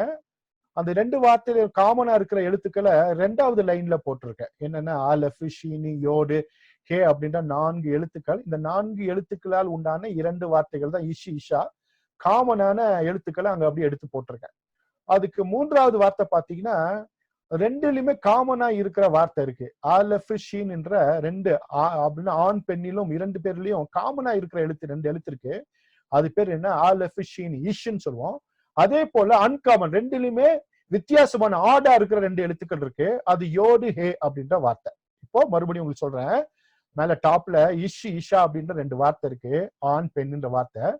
அதுல இருக்கிற அத்தனை எழுத்துக்களையும் 2வது லைன்ல போட்டிருக்கேன். என்ன எழுத்து இருக்குன்னா 4 எழுத்துக்கள் இருக்கு அந்த 2 வார்த்தையிலையும். அந்த 4 எழுத்துக்கள்ல காமனான 2 எழுத்து ஆதாம்லயும், அதாவது மனுஷனும் மனுஷன் இருக்கிற 2 காமன் எழுத்து ஆலஃப், ஷீன் என்ற 2 எழுத்து. காமன் இல்லாம ஒவ்வொரு வித்தியாசமான 2 எழுத்துக்கள் 2 பேர்லயும் இருக்கு. அதாவது மனுஷன்ல யோடுன்ற எழுத்தும், மனுஷில ஹேன்ற எழுத்தும் இருக்கிறது. இது எதற்காக நான் சொல்றேன்னா, திருமண உடன்படிக்கை அப்படின்னும் பொழுது, அதாவது உலகத்துல நிறைய திருமணங்கள் நடந்து கொண்டிருக்கிறது. அதுல பிரச்சனைக்குரிய திருமணம் பத்தி பேசும் பொழுது 3வது எழுத்தான இஷ்ன்னு இருக்கு. அதாவது இஷ்னா என்னன்னா நெருப்புன்னு அர்த்தம். கீழே 2 எழுத்து இருக்கு, யோடு, ஹே அப்படின்னு இருக்கு. அதுனா யான்னு அர்த்தம். அதாவது 3வது வார்த்தையான 2 எழுத்த இஸ் அப்படின்னு சொல்லுவோம். இஸ்னா நெருப்பு. 4வது வார்த்தை யோடு, ஹே அப்படிங்கிறதான வித்தியாசமான 2 எழுத்து இருக்கு. அதை படிச்ச யா. யானா யெகோவா, ஆலை லூயான்னு சொல்றீங்களே, யா. சோ யா, இஷ், நெருப்பு அப்படின்னு பாக்குறோம். அதாவது இந்த திருமண உடன்படிக்கையில யா இருக்கணும். யெகோவா இருந்தா அது உண்மையான திருமண வாழ்க்கை. யா இல்லைன்னா இஸ், நெருப்பு, அது வாழ்க்கையை அவித்து போட்டுவிடும், அது நிறுவனமாக்கி விடும். அப்ப தேவன் இல்லாத திருமண வாழ்க்கை அது நெருப்பு, அது வாழ்க்கையில அழிவை உண்டாக்கும் அப்படின்னு நம்ம தெரிஞ்சுக்கலாம். சோ இஷ், இஷா. ஆதாம்குள்ள யா இருக்கு, ஏவாளுக்குள்ள ஹே இருக்கு, 2 சேர்ந்தா யா. இப்ப தேவனோடு ஏற்படுத்தி கொள்ளுகிற ஒரு உறவை குறித்து இது சொல்லுகிறது. இப்ப திருமண உறவில தேவனோடு ஒரு மனுஷனும் மனுஷியும் உருவாக்கி கொள்கிற ஒரு உறவு ரொம்ப ரொம்ப முக்கியம். அந்த உறவு இல்லாம நம்மளால என்ன பண்ண முடியாதுன்னா ஒரு உண்மையான கிறிஸ்தவ வாழ்க்கையை வாழ முடியாது. அதுக்காக தான் இங்க ஒரு சில விஷயங்களை நான் போட்டிருக்கேன். அப்படி நான் வாசிக்கிறேன். நீங்க ஒரு அப்டிராக்ட் இவ்வளவு நேரம் பார்த்துதானே அந்த விஷயத்தினுடைய ஒரு அப்டிராக்ட் ஒரு ஒரு ஒரு இது போட்டிருக்கேன். அப்படியே வாசிக்கிறேன் உங்களுக்காக. இந்த ஆந்த்ரோபாலஜில தெரிஞ்சுக்க வேண்டிய முக்கியமான விஷயம். ஏலோகிம் ஆதாமை அவருடைய சாயலாக படைத்தார். ஆதாமை ஆணும் பெண்ணுமாக படைத்தார். ஒருவனாக இருந்த ஆதாமுக்கு யெகோவா ஏலோகிம் அயர்ந்த நித்திரையை வரப்பண்ணி அவனிலிருந்து அவளை கொண்டு வந்தார். ஒருவனாய் இருந்த அவன் இருவராக ஏதேன் தோட்டத்திலே. அவள் அவனுடைய மாம்சத்தில் மாம்சமும் எலும்பில் எலும்புமானவள். இருவரும் ஒரே மாம்சம். இது ஏதெனிலே ஏலோகிமினால் உண்டான திருமண உடன்படிக்கை. ஒருவனாய் இருந்தவனை இருவராக பிரித்து திருமணத்தின் மூலம் ஒருவராக மாற்றினார் யெகோவா ஏலோகிம். ஒருவனாக இருந்தவனை இருவராக பிரித்து திருமணத்தின் மூலமாக ஒருவராய் மாற்றினார் யெகோவா ஏலோகிம். அன்று ஏதெனிலே ஒருவரை இருவராக பிரித்த தேவன் இன்று வரை திருமண பந்தத்தின் மூலம் இருவரை ஒருவராக மாற்றிக் கொண்டிருக்கிறார். உலகம் மக்களால் நிறைந்து கொண்டிருக்கிறது. அன்று ஏதெனிலே ஒருவரை இருவராக பிரித்த தேவன் இன்று வரை திருமண பந்தத்தின் மூலம் ஒருவரை இருவராக மாற்றிக் கொண்டிருக்கிறார். உலகம் மக்களால் நிறைந்து கொண்டிருக்கிறது. ஆனால் தேவன் விரும்புகிற, எதிர்பார்க்கிற அந்த மும்முனை இணைப்பு தேவ ஜனங்களிடத்தில் மாத்திரமே சாத்தியமாகிறது. ஒரு மனுஷியும் தங்கள் ஆவி, ஆத்மா, சரீரத்தில் தேவனோடு இணைக்கப்பட்டிருக்க வேண்டும். இதுதான் தேவனுடைய சித்தம். தேவ சித்தம் ஒரு மனுஷனும் மனுஷியும் தங்கள் ஆவி, ஆத்மா, சரீரத்தில் தேவனோடு இணைக்கப்பட்டிருக்க வேண்டும். இதுதான் இதோடைய முக்கியமான விஷயம், நீங்க தெரிஞ்சுக்க வேண்டிய விஷயம். சோ ஓவராலா நீங்க இன்னைக்கு தெரிஞ்சுக்கிட்ட விஷயத்துல பாத்தீங்கன்னா இதுதான் பிப்ளிக்கல் ஆந்த்ரோபாலஜி. இதோடைய முக்கியத்துவம் என்னன்னா இதுதான். இப்படிதான் தேவன் மனுஷனை படைத்தார். இது உண்மையான வேதத்தின் அடிப்படையிலான ஆந்த்ரோபாலஜி. இது நம்ம நிறைய விஷயங்கள் நம்ம தெரிஞ்சிருக்கிறோம். 3 விஷயம் நான் உங்களுக்கு சொல்லித்தர போறேன். என்னன்னா சரீரத்தோட முக்கியத்துவம், ஆவியினோட முக்கியத்துவம், ஆத்மாவுடைய முக்கியத்துவம். இது நம்ம பார்க்க போறோம். இப்ப ஃபர்ஸ்ட் பாத்தீங்கன்னா சரீரத்தினுடைய முக்கியத்துவத்தை நம்ம பார்க்க போறோம். என்ன ஏற்கனவே பார்த்துட்டு இருந்தனால அதுல இருந்து நான் உங்களுக்கு சொல்லித்தர போறேன். ஏற்கனவே பார்த்ததுதான், புதுசா ஒண்ணு நான் சொல்ல போறதுல உங்களுக்கு ஒரு கிளாரிட்டிக்காக. இப்போ மனித சரீரம், ஹியூமன் பாடி. ஓகே, இந்த ஹியூமன் பாடியில இதுதான் டோட்டல் ஹியூமன் பாடி. இன்னைக்கு இருக்கிற ஒரு மனிதன் அப்படின்னு இருக்கும் பொழுது 4 பார்ட் பாத்தீங்கன்னா ஒரு விசிபிள் மனுஷன் அப்படின்னும் போது பாத்தீங்கன்னா இப்படி இருக்கும் ஹியூமன் பாடி. ஓகேயா? சோ ஒரு மண்ணான சரீரத்திற்குள்ள ஒரு மகிமையின் சரீரம். அந்த ரெட் கலர்ல இருக்கிறத நீங்க என்னன்னு வச்சுக்கணும்னா மகிமையின் சரீரம் வச்சிருக்கணும். இது பேரு கெவியா. ஹீப்ரூல இது பேர் என்னன்னா கெவியா அப்படின்னு சொல்லுவோம். இந்த சகப்பு கலர்ல இருக்குல்ல அது பேரு கெவியா. அது அப்படிதான் பார்க்க போறோம். பாத்தீங்கன்னா இது மகிமையின் சரீரம். இந்த மகிமையின் சரீரத்துக்கு முக்கியத்துவம் என்னன்னா திஸ் இஸ் தி கண்டெய்னர். என்னோட கண்டெய்னர் சோலோட கண்டெய்னர். அந்த சோல் வந்து ஸ்பிரிட்டோட கண்டெய்னர். இந்த கண்டெய்னர் ரொம்ப ரொம்ப முக்கியம். பரலோகத்துக்கு போவதற்கான கண்டெய்னர் இதுதான். இந்த கண்டெய்னர் தான் பரலோகத்துக்கு போகும். இந்த கண்டெய்னருக்குள்ளதான் சோலும் ஸ்பிரிட்டும் இருக்கும். ஓகேயா? மகிமையின் சரீரம்னு சொல்லுவோம். இது பேரு கெவியா. ஓகே. இந்த அப்புறம் பாத்தீங்கன்னா மண்ணான சரீரம். இந்த மண்ணான சரீரம் என்னன்னா container of the body soul spirit. அதாவது இந்த சகப்பு கலருக்குள்ள ஆவி ஆத்மா சரீரம் இருக்கு இல்லையா, அந்த ஆவி ஆத்மா சரீரம் சொல்ற இதோடைய கண்டெய்னர் தான் எதுனா இந்த மண்ணான சரீரம். இப்போ பார்த்துட்டோம். இப்ப 2 பார்த்திருக்கோம். இது மகிமையின் சரீரம். இந்த மகிமையின் சரீரம் மண்ணான சரீரத்துக்குள்ள இருக்கு. அந்த கண்டெய்னருக்குள்ள இருக்கு. அதான் நம்ம முன்னால பார்த்தோம். பாத்தீங்கன்னா இப்படி வந்து ஒரு ஆவி ஆத்மா சரீரம் இருக்குது. இது மனுஷனுக்குள்ளையாகவும் மனுஷிக்குள்ளையாகவும் பொதுவாக இருக்கிறது. சரி, இப்போ நம்ம உள்ள பாத்தீங்கன்னா இந்த மேல் ஃபீமேலுடைய அந்த இதை பார்த்தோம். நம்ம எலும்பு பார்த்தோம். எதுனா பிசிக்கலா வந்து என்னன்னா பிள்ளை பெற்றுக்காக இந்த பெல்விஸ் போன் மாத்திரம் பாத்தீங்கன்னா வித்தியாசமா இருக்கு. மேல வந்து மேலோட பெல்விக் போன் போட்டிருக்கேன். அது 90 டிகிரி தான் வந்து இது இருக்கும். ஆனா அதுவே வந்து பெண்களுக்குள்ளாக இருக்கிற பெல்விஸ் போன் 120 டிகிரி வந்து அது பெருசா இருக்கும். ஏன்னா பிள்ளை பெற்றுக்காக ஆண்டவர் என்ன பண்ணிப்பாரு, உள்ள பெரிய கேப் வச்சிருப்பாரு. மேலுக்கு வந்து உள்ள கேப் இருக்காது. அவனால பிள்ளை பெற்றுக்கொள்ளவே முடியாது. ஏன்னா அந்த அமைப்பை தான் வெளியே கொண்டு வந்துட்டாரு. இப்போ ஃபீமேலுக்கு உள்ள வச்சிருக்கனால இந்த 120 டிகிரி ஆங்கிள் வந்து ஆண்டர் கொடுத்திருப்பாரு. இதை நீங்க நல்ல மனசுல நீங்க வைத்துக் கொள்ளணும். சரியா? ஓகே. இதுதான் வந்து இந்த மனுஷனுடைய சரீரத்துல இருக்கிறதான பிரிவுகள். அப்போ மறுபடியும் ஒரு ரீகால் பண்றேன். பாத்தீங்கன்னா ஒரு மகிமையின் சரீரம் அது மண்ணான சரீரத்துக்குள்ள இருக்குது. ஓகே. சரி, அடுத்தது பாத்தீங்கன்னா நம்ம என்ன பண்றோம்னா மனிதனுடைய ஆத்மாவை பத்தி பார்க்க போறோம். இப்போ மனுஷனுடைய ஆத்மா பத்தி பார்க்க போறோம். என்னன்னா அது நம்ம பார்க்கும்போது உங்களுக்கு கொஞ்சம் யூஸ்ஃபுல்லா இருக்கும். சரி, ஓகே. இப்போ இந்த ஸ்கிரீன்ல உங்களுக்கு வரும். அது பாருங்க. ஓகே, வந்துருச்சா? கை தூக்குங்க. வந்துருச்சா? ஓகே, வந்துருச்சு. மனிதனுடைய ஆத்மா. இந்த ஆத்மா பாத்தீங்கன்னா ஆவி ஆத்மா 1ஆம் அதிகாரத்துல இருக்கிற அந்த மனித ஹியூமன் சோலை பாக்குறோம். இந்த ஹியூமன் சோல் இருக்கு இல்லையா, பாத்தீங்கன்னா சோலு மனிதனுடைய ஆத்மா சரீரத்தாலும் ஆவியாலும் கட்டுப்படுத்தப்படுகிறது. உங்களுடைய சோலை வந்து கண்ட்ரோல் பண்றது எதுனா உங்க ஸ்பிரிட்டும் உங்களுடைய சரீரமும். ஆத்மாவை கட்டுப்படுத்துறது எதுனா இந்த சரீரமும் ஆவியும் தான். ஒரு முக்கியமான விஷயம் என்னன்னா ஆத்மா தான். அதை கண்ட்ரோல் பண்றது எதுனா சரீரமும் ஆவியும் தான் கண்ட்ரோல் பண்றது. இந்த பாடின்ற கண்டெய்னருக்குள்ளதான் இந்த சோல் இருக்கு. சோல் வந்து ஒரு கண்டெய்னர், அதுக்குள்ள ஸ்பிரிட் இருக்கும். ஓகே. சரி, பாத்தீங்கன்னா இப்போ உங்களுக்கு இதுல உங்களுக்கு புரியும்படியா நீங்க போட்டுறேன். இங்க 2 விஷயத்த பாக்குறீங்க. இந்த பக்கம் உங்களுடைய லெஃப்ட் ஹேண்ட் சைடுல நெஃபேஸ் அப்படின்னு எழுதியிருக்கு. அந்த நெஃபேஸ்னும் போது 1ஆம் அதிகாரத்தை படைக்கப்பட்டதான அந்த மனிதனுடைய அந்த சரீரமும் ஆத்மாவும் சேர்ந்தா இது பேர் நெஃபேஸ்ன்னு சொல்லுவோம். அதாவது நெஃபேஸ் அப்படின்னு சொன்னா நம்முடைய புரிந்து கொள்ளுதல், இந்த உலகத்துல இருக்க இன்னைக்கு கிறிஸ்தவத்துடைய புரிந்து கொள்ளுதல் ஆத்மா அப்படின்னு சொல்லுவாங்க இத. சரிங்களா? நம்ம அண்டர்ஸ்டாண்டிங். நீங்க மலையாளத்துல போய் ஆத்மான்னு சொன்னீங்கன்னு வச்சுக்கோங்களேன், பரிசுத்தாவியா பரிசுத்த ஆத்மானுவாங்க. தமிழ்ல வந்து ஆத்மா வேற, அங்க இருக்கிற ஆத்மா வேற. இதே பெரிய பிரச்சனை மலையாளத்துக்கு தமிழுக்குமே. அது மாதிரி நிறைய குழப்பங்கள்லாம் இருக்கு. அதனால அந்த குழப்பத்தை எல்லாம் நீங்க தெரிஞ்சுக்கிறத விட இதை தெரிஞ்சுக்கோங்க. இந்த குழம்பு கொஞ்சம் குழம்பிக்கோங்க. நெஃபேஸ்ன்னு சொல்றமே அதுவும் ஆத்மா தான். நெசமான் இந்த பக்கம் போட்டிருக்கேன் பாருங்க, அதுவும் ஆத்மா தான். பைபிள் 2க்கும் வித்தியாசம் தெரியாம தமிழ் மொழிபெயர்த்திருப்பாங்க. இப்ப நெஃபேஸ் அப்படின்னா சரீரமும் ஆத்மாவும் சேர்ந்தா அதுக்கு பேரு நெஃபேஸ். உலகத்தோடு தொடர்பு கொள்வதற்காக கர்த்தர் இந்த சரீரத்தை வச்சிருக்கிறார். ஓகே. அப்போ அந்த சரீரம் உலகத்தோட இனிவரும் உலகத்திற்கும் இது தேவை, இந்த உலகத்திற்கும் தேவை. இந்த சரீரம் தான் மண்ணான சரீரத்தோடு இப்ப இணைக்கப்பட்டிருக்கிறது. ஓகே. நெஃபேஸ் இந்த உலகத்திற்கும் மறு உலகத்திற்கும் தேவையானது.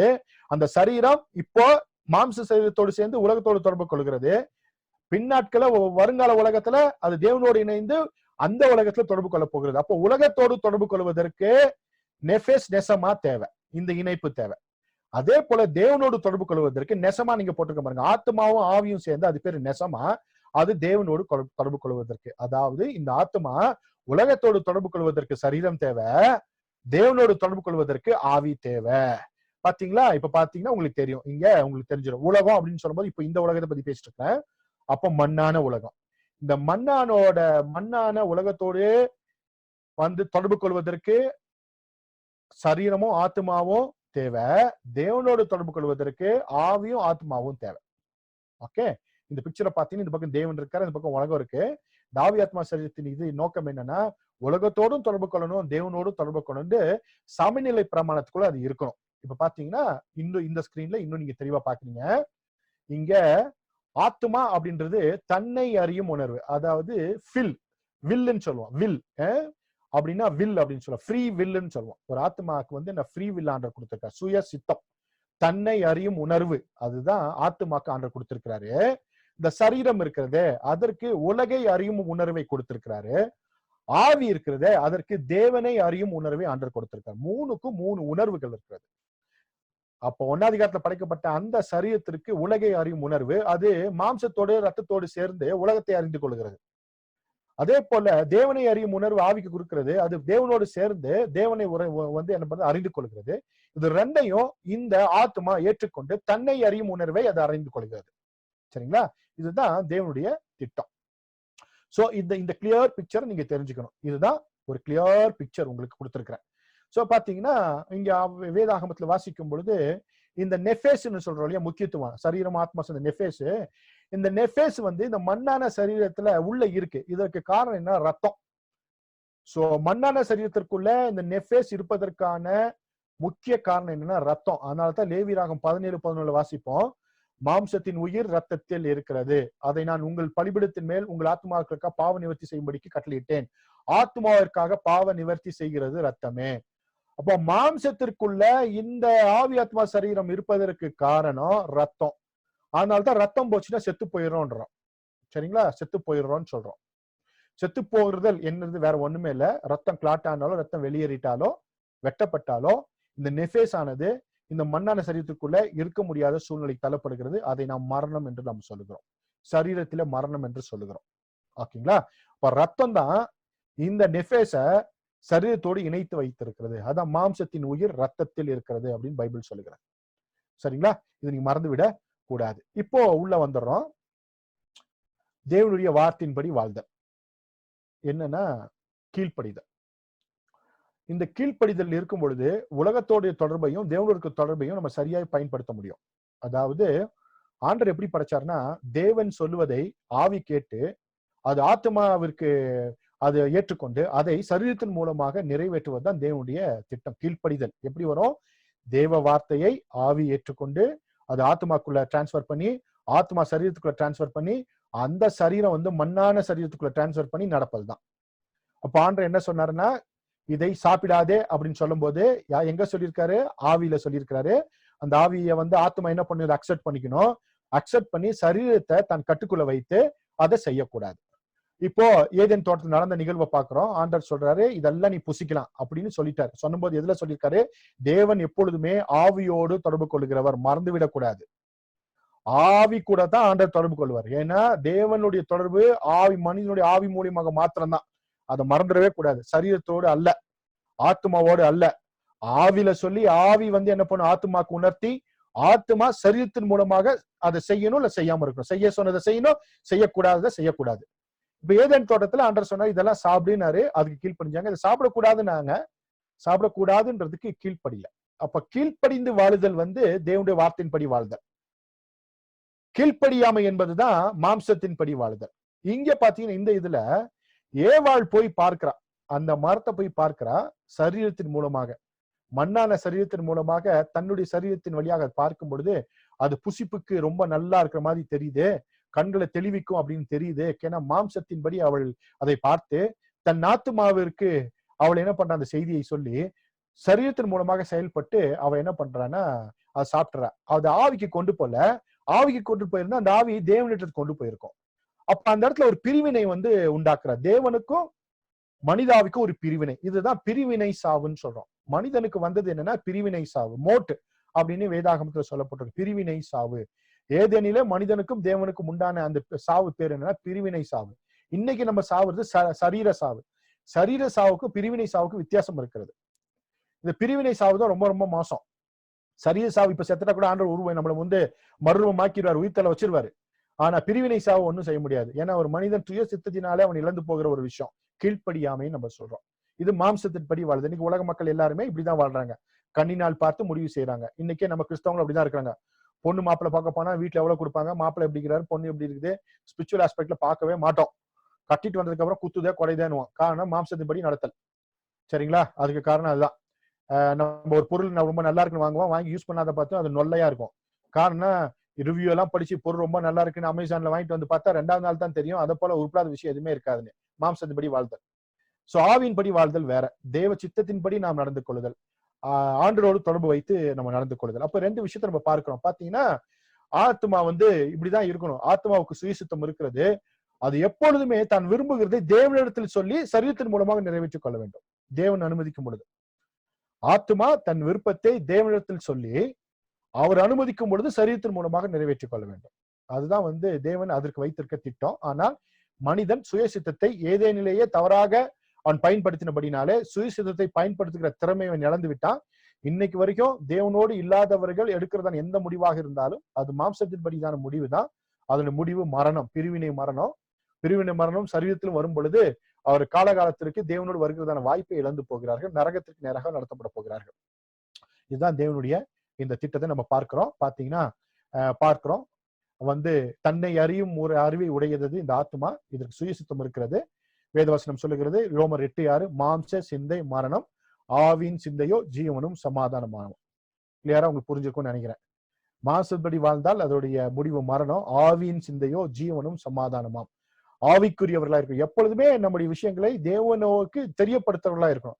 அதான் பவுல் சொல்லும்போது எல்லா விதமான விண்ணப்பங்களோடு வேண்டுதலோடு தேவனுக்கு நீங்கள் உங்களுடைய காரியங்களை தெரியப்படுத்துங்க, தெரியப்படுத்தி செய்யணும். எதுவா இருந்தாலும் ஒரு நிமிடம் தேவனுக்கு தெரியப்படுத்தி செய்யணும். தெரியப்படுத்தாம நம்மளே முடிவெடுத்துடக்கூடாது. யாராவது ஒருத்தவங்க ஜபத்துக்கு கூப்பிடுறாங்க, உடனே ஆண்டவரே இப்படி கூப்பிடுறாங்க உங்கள்கிட்ட சொல்லிட்டேன் அப்படிதான் போகணும். காரியம் சரியா இருக்கும்னா உங்களை கொண்டு போவார், இல்லைன்னா பாதியிலே தடுத்து போட்டுருவாரு. அங்க சொல்லாம நீங்க போனீங்கன்னா போன இடத்துல சிக்கிக்குவீங்க. அங்க 4 அரசுக்காரன் இருப்பான், மண்டையை உடைப்பான். சோ ஆவின் வாழுதல் சரீரத்தின் பாத்தீங்கன்னா ஆத்மா ஆவின் படி வாழுதலும் சரீரத்துக்கு படி வாழுறதுக்கும் வித்தியாசம்.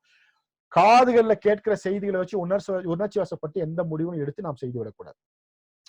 எதுவா இருந்தாலும் மேல டிரான்ஸ்பர் பண்ணோம். ஆவியின் மூலமாக ஆத்மாக்கு தேவனுக்கு டிரான்ஸ்பர் பண்ணோம். ஆண்டவர் தருகிற அந்த இன்ஸ்ட்ரக்ஷன் நம்ம ஃபாலோ பண்ணணும், காத்திருக்கணும். அதுதான் தேவனுடைய சித்தமா இருக்கிறது. இல்லைன்னா காரணம் இல்லாத அடிகள், காரணம் இல்லாத நம்ம இவைகளை நம்ம பார்க்க போறோம். சரிங்களா? அடுத்தது பாத்தீங்கன்னா இன்னொரு கடைசியா நம்ம ஆவியை பத்தி பார்க்க போறோம். இப்போ அந்த ஸ்கிரீன்ல வந்திருக்கும் நான் நம்புறேன். வந்துருச்சா உங்களுக்கு? வந்துருச்சா? Right, okay. மனித ஆவி. இந்த மனித ஆவி பாத்தீங்கன்னா வேதத்துல ஒரு வசனத்தை வாசித்தோம்னா ரொம்ப நல்லா இருக்கும். என்னன்னா யோபு 32:8, ஆனாலும் மனுஷரில் ஒரு ஆவி உண்டு, சர்வ வல்லவருடைய சுவாசமே அவர்களை உணர்வு உள்ளவராக்கும். உங்களுக்குள்ள ஒரு ஆவி இருக்குன்னு கன்ஃபார்ம் பண்றது யாருன்னா யோபு. அவரும் ஒரு அறிவாளி. வேதத்துல இருக்க பல அறிவாளிகளில அவர் தான். ஏன்னா ஆஸ்ட்ராலஜில இருந்து, அஸ்ட்ரானமில இருந்து, ஹிஸ்டரி, ஜியாகிரபி, சயின்ஸ் எல்லாம் பொழந்து கட்டினவர் யாருன்னா நம்ம யோபு தான். அவர் புஸ்தகத்துல தான் எல்லாமே படிக்கலாம். முட்டை கருல இருந்து எல்லாத்தையும் பத்தி பேசியிருப்பாரு. அவர் பயங்கரமான அறிவாளி. கான்ஸ்டலேஷன் பத்தி பேசுவாரு, நட்சத்திரம், அப்படி பயங்கரமான அறிவாளி. அவர் சொல்வாரு, ஆனாலும் மனுஷரில் ஒரு ஆவி உண்டு, சர்வருடைய சுவாசமே அவர்களை உணர்வுனாக்கும். நமக்குள்ள ஒரு ஆவி இருக்கு. அந்த ஆவிக்கு உணர்வு வரணும்னா அது சர்வ வல்லவரால தான் ஆகும். அதாவது பரிசுத்த ஆவியானவரால தான் ஆகும்ன்றது அன்னைக்கே அதாவது இன்றையிலிருந்து பல வருஷத்துக்கு முன்னாலேயே ஆபிரகாமோட கண்டெம்பரரி, ஆபிரகாம் காலத்துடைய சமகாலத்தவர் அப்படின்னு சொல்றாங்க. அன்னைக்கே எழுதிட்டாங்க.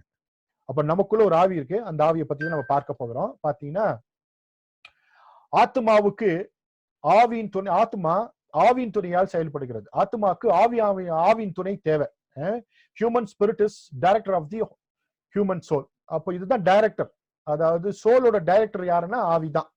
அதான் நீதிமொழிகளை வாசிக்கிறோம். மனுஷனுடைய ஆவி கர்த்தர் தந்த தெய்வமாய் இருக்கிறது, அது உள்ளத்தில் உள்ளவைகள் எல்லாம் ஆராய்ந்து பார்க்கும். மனுஷனுடைய ஆவி அவன் பலவீனத்தை தாங்கும், முறிந்த ஆவி யாரால் தாங்கக்கூடும். சங்கீதம் 143:4, என் ஆவி என்னில் தியங்குகிறது, என் இருதயம் எனக்குள் சோர்ந்து போகிறது.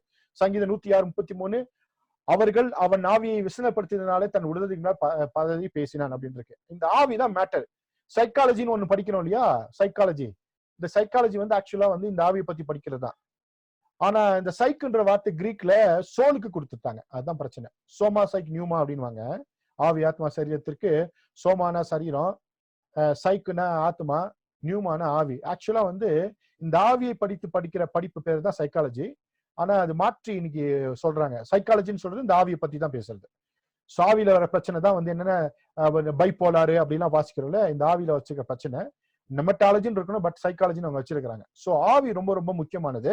இந்த ஆவி பத்தி பார்க்க போறோம். பாத்தீங்கன்னா இங்க பார்க்கிறோம், human soul is the container of the spirit. அப்படின்னா சோல் இருக்கு இல்லையா, ஆத்மா இருக்கு இல்லையா, ஆத்மா வந்து ஒரு கண்டெய்னர், அது ஒரு ஒரு ஒரு என்ன ஒரு குடுவை. அந்த கண்டெய்னருக்குள்ளதான் இந்த ஆவி இருக்கு.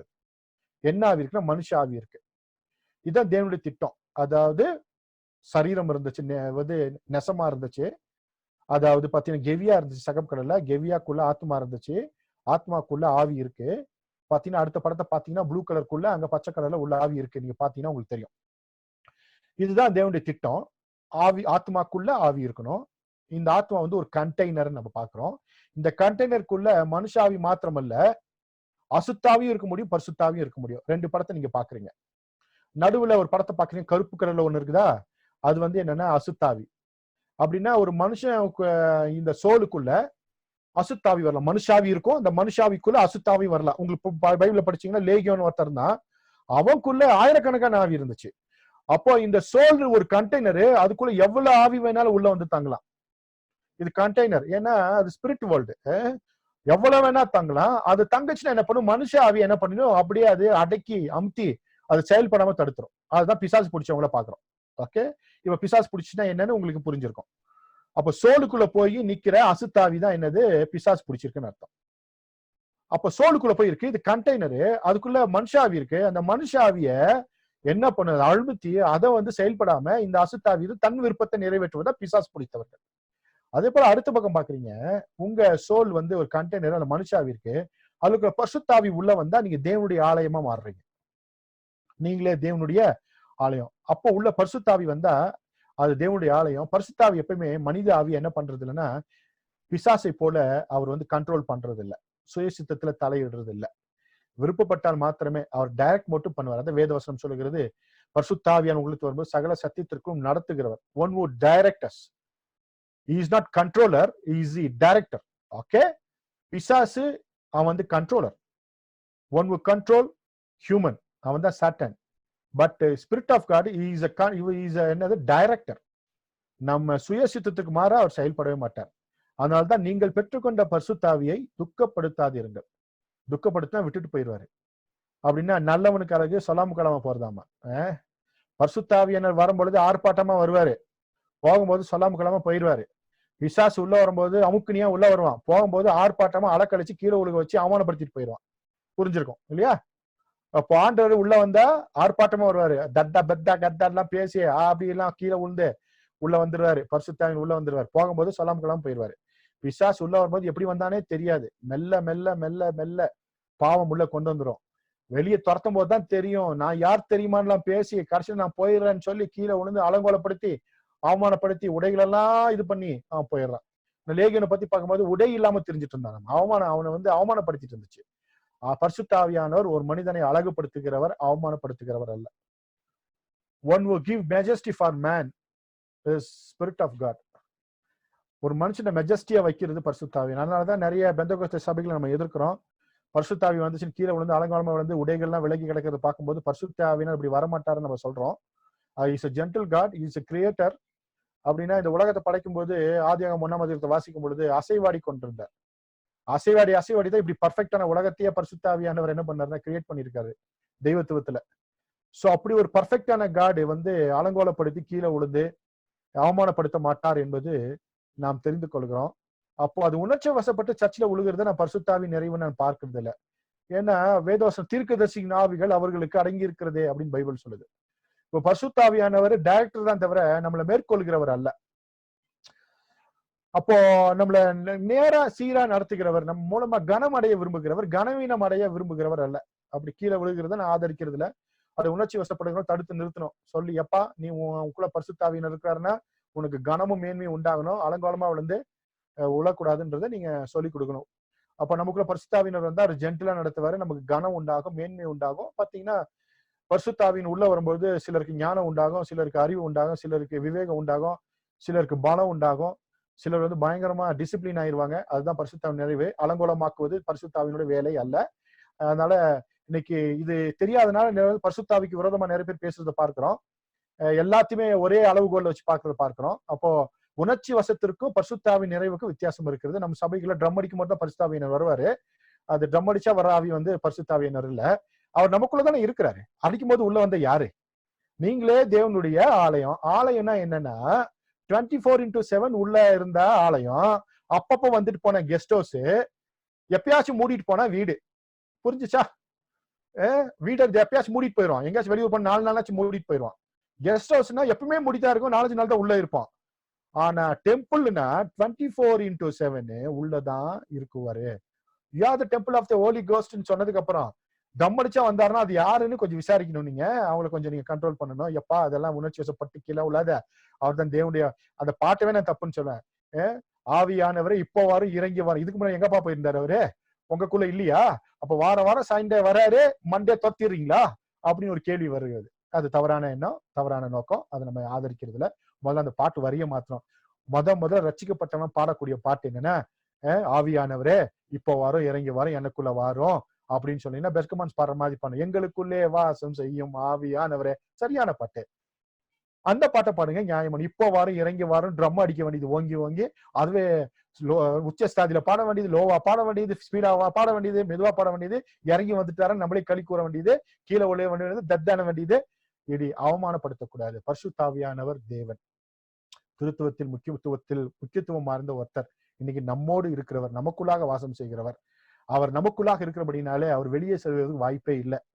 நாம பெற்றுக்கொண்ட பரிசுத்தாவியானவர் நமக்குள்ளாக தான் வாசமாக இருக்கார். அவர் எதுனா மறுரூபம் நாளுக்கென்று நம்மை முத்தரித்திருக்கிறார், நமக்குள்ள இருக்கிறாரு.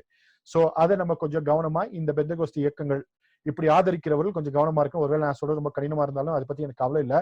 நான் சத்தியத்தை பேசுவதில் நம்ம மாற்று கருத்து இல்லை. நான் சொல்றேன். அதனால உணர்ச்சி வசத்திற்கும் பரிசுத்தாவி நிறைவுக்கும் வித்தியாசம் இருக்கிறது. நமக்குள்ளாக இருக்கிறார்.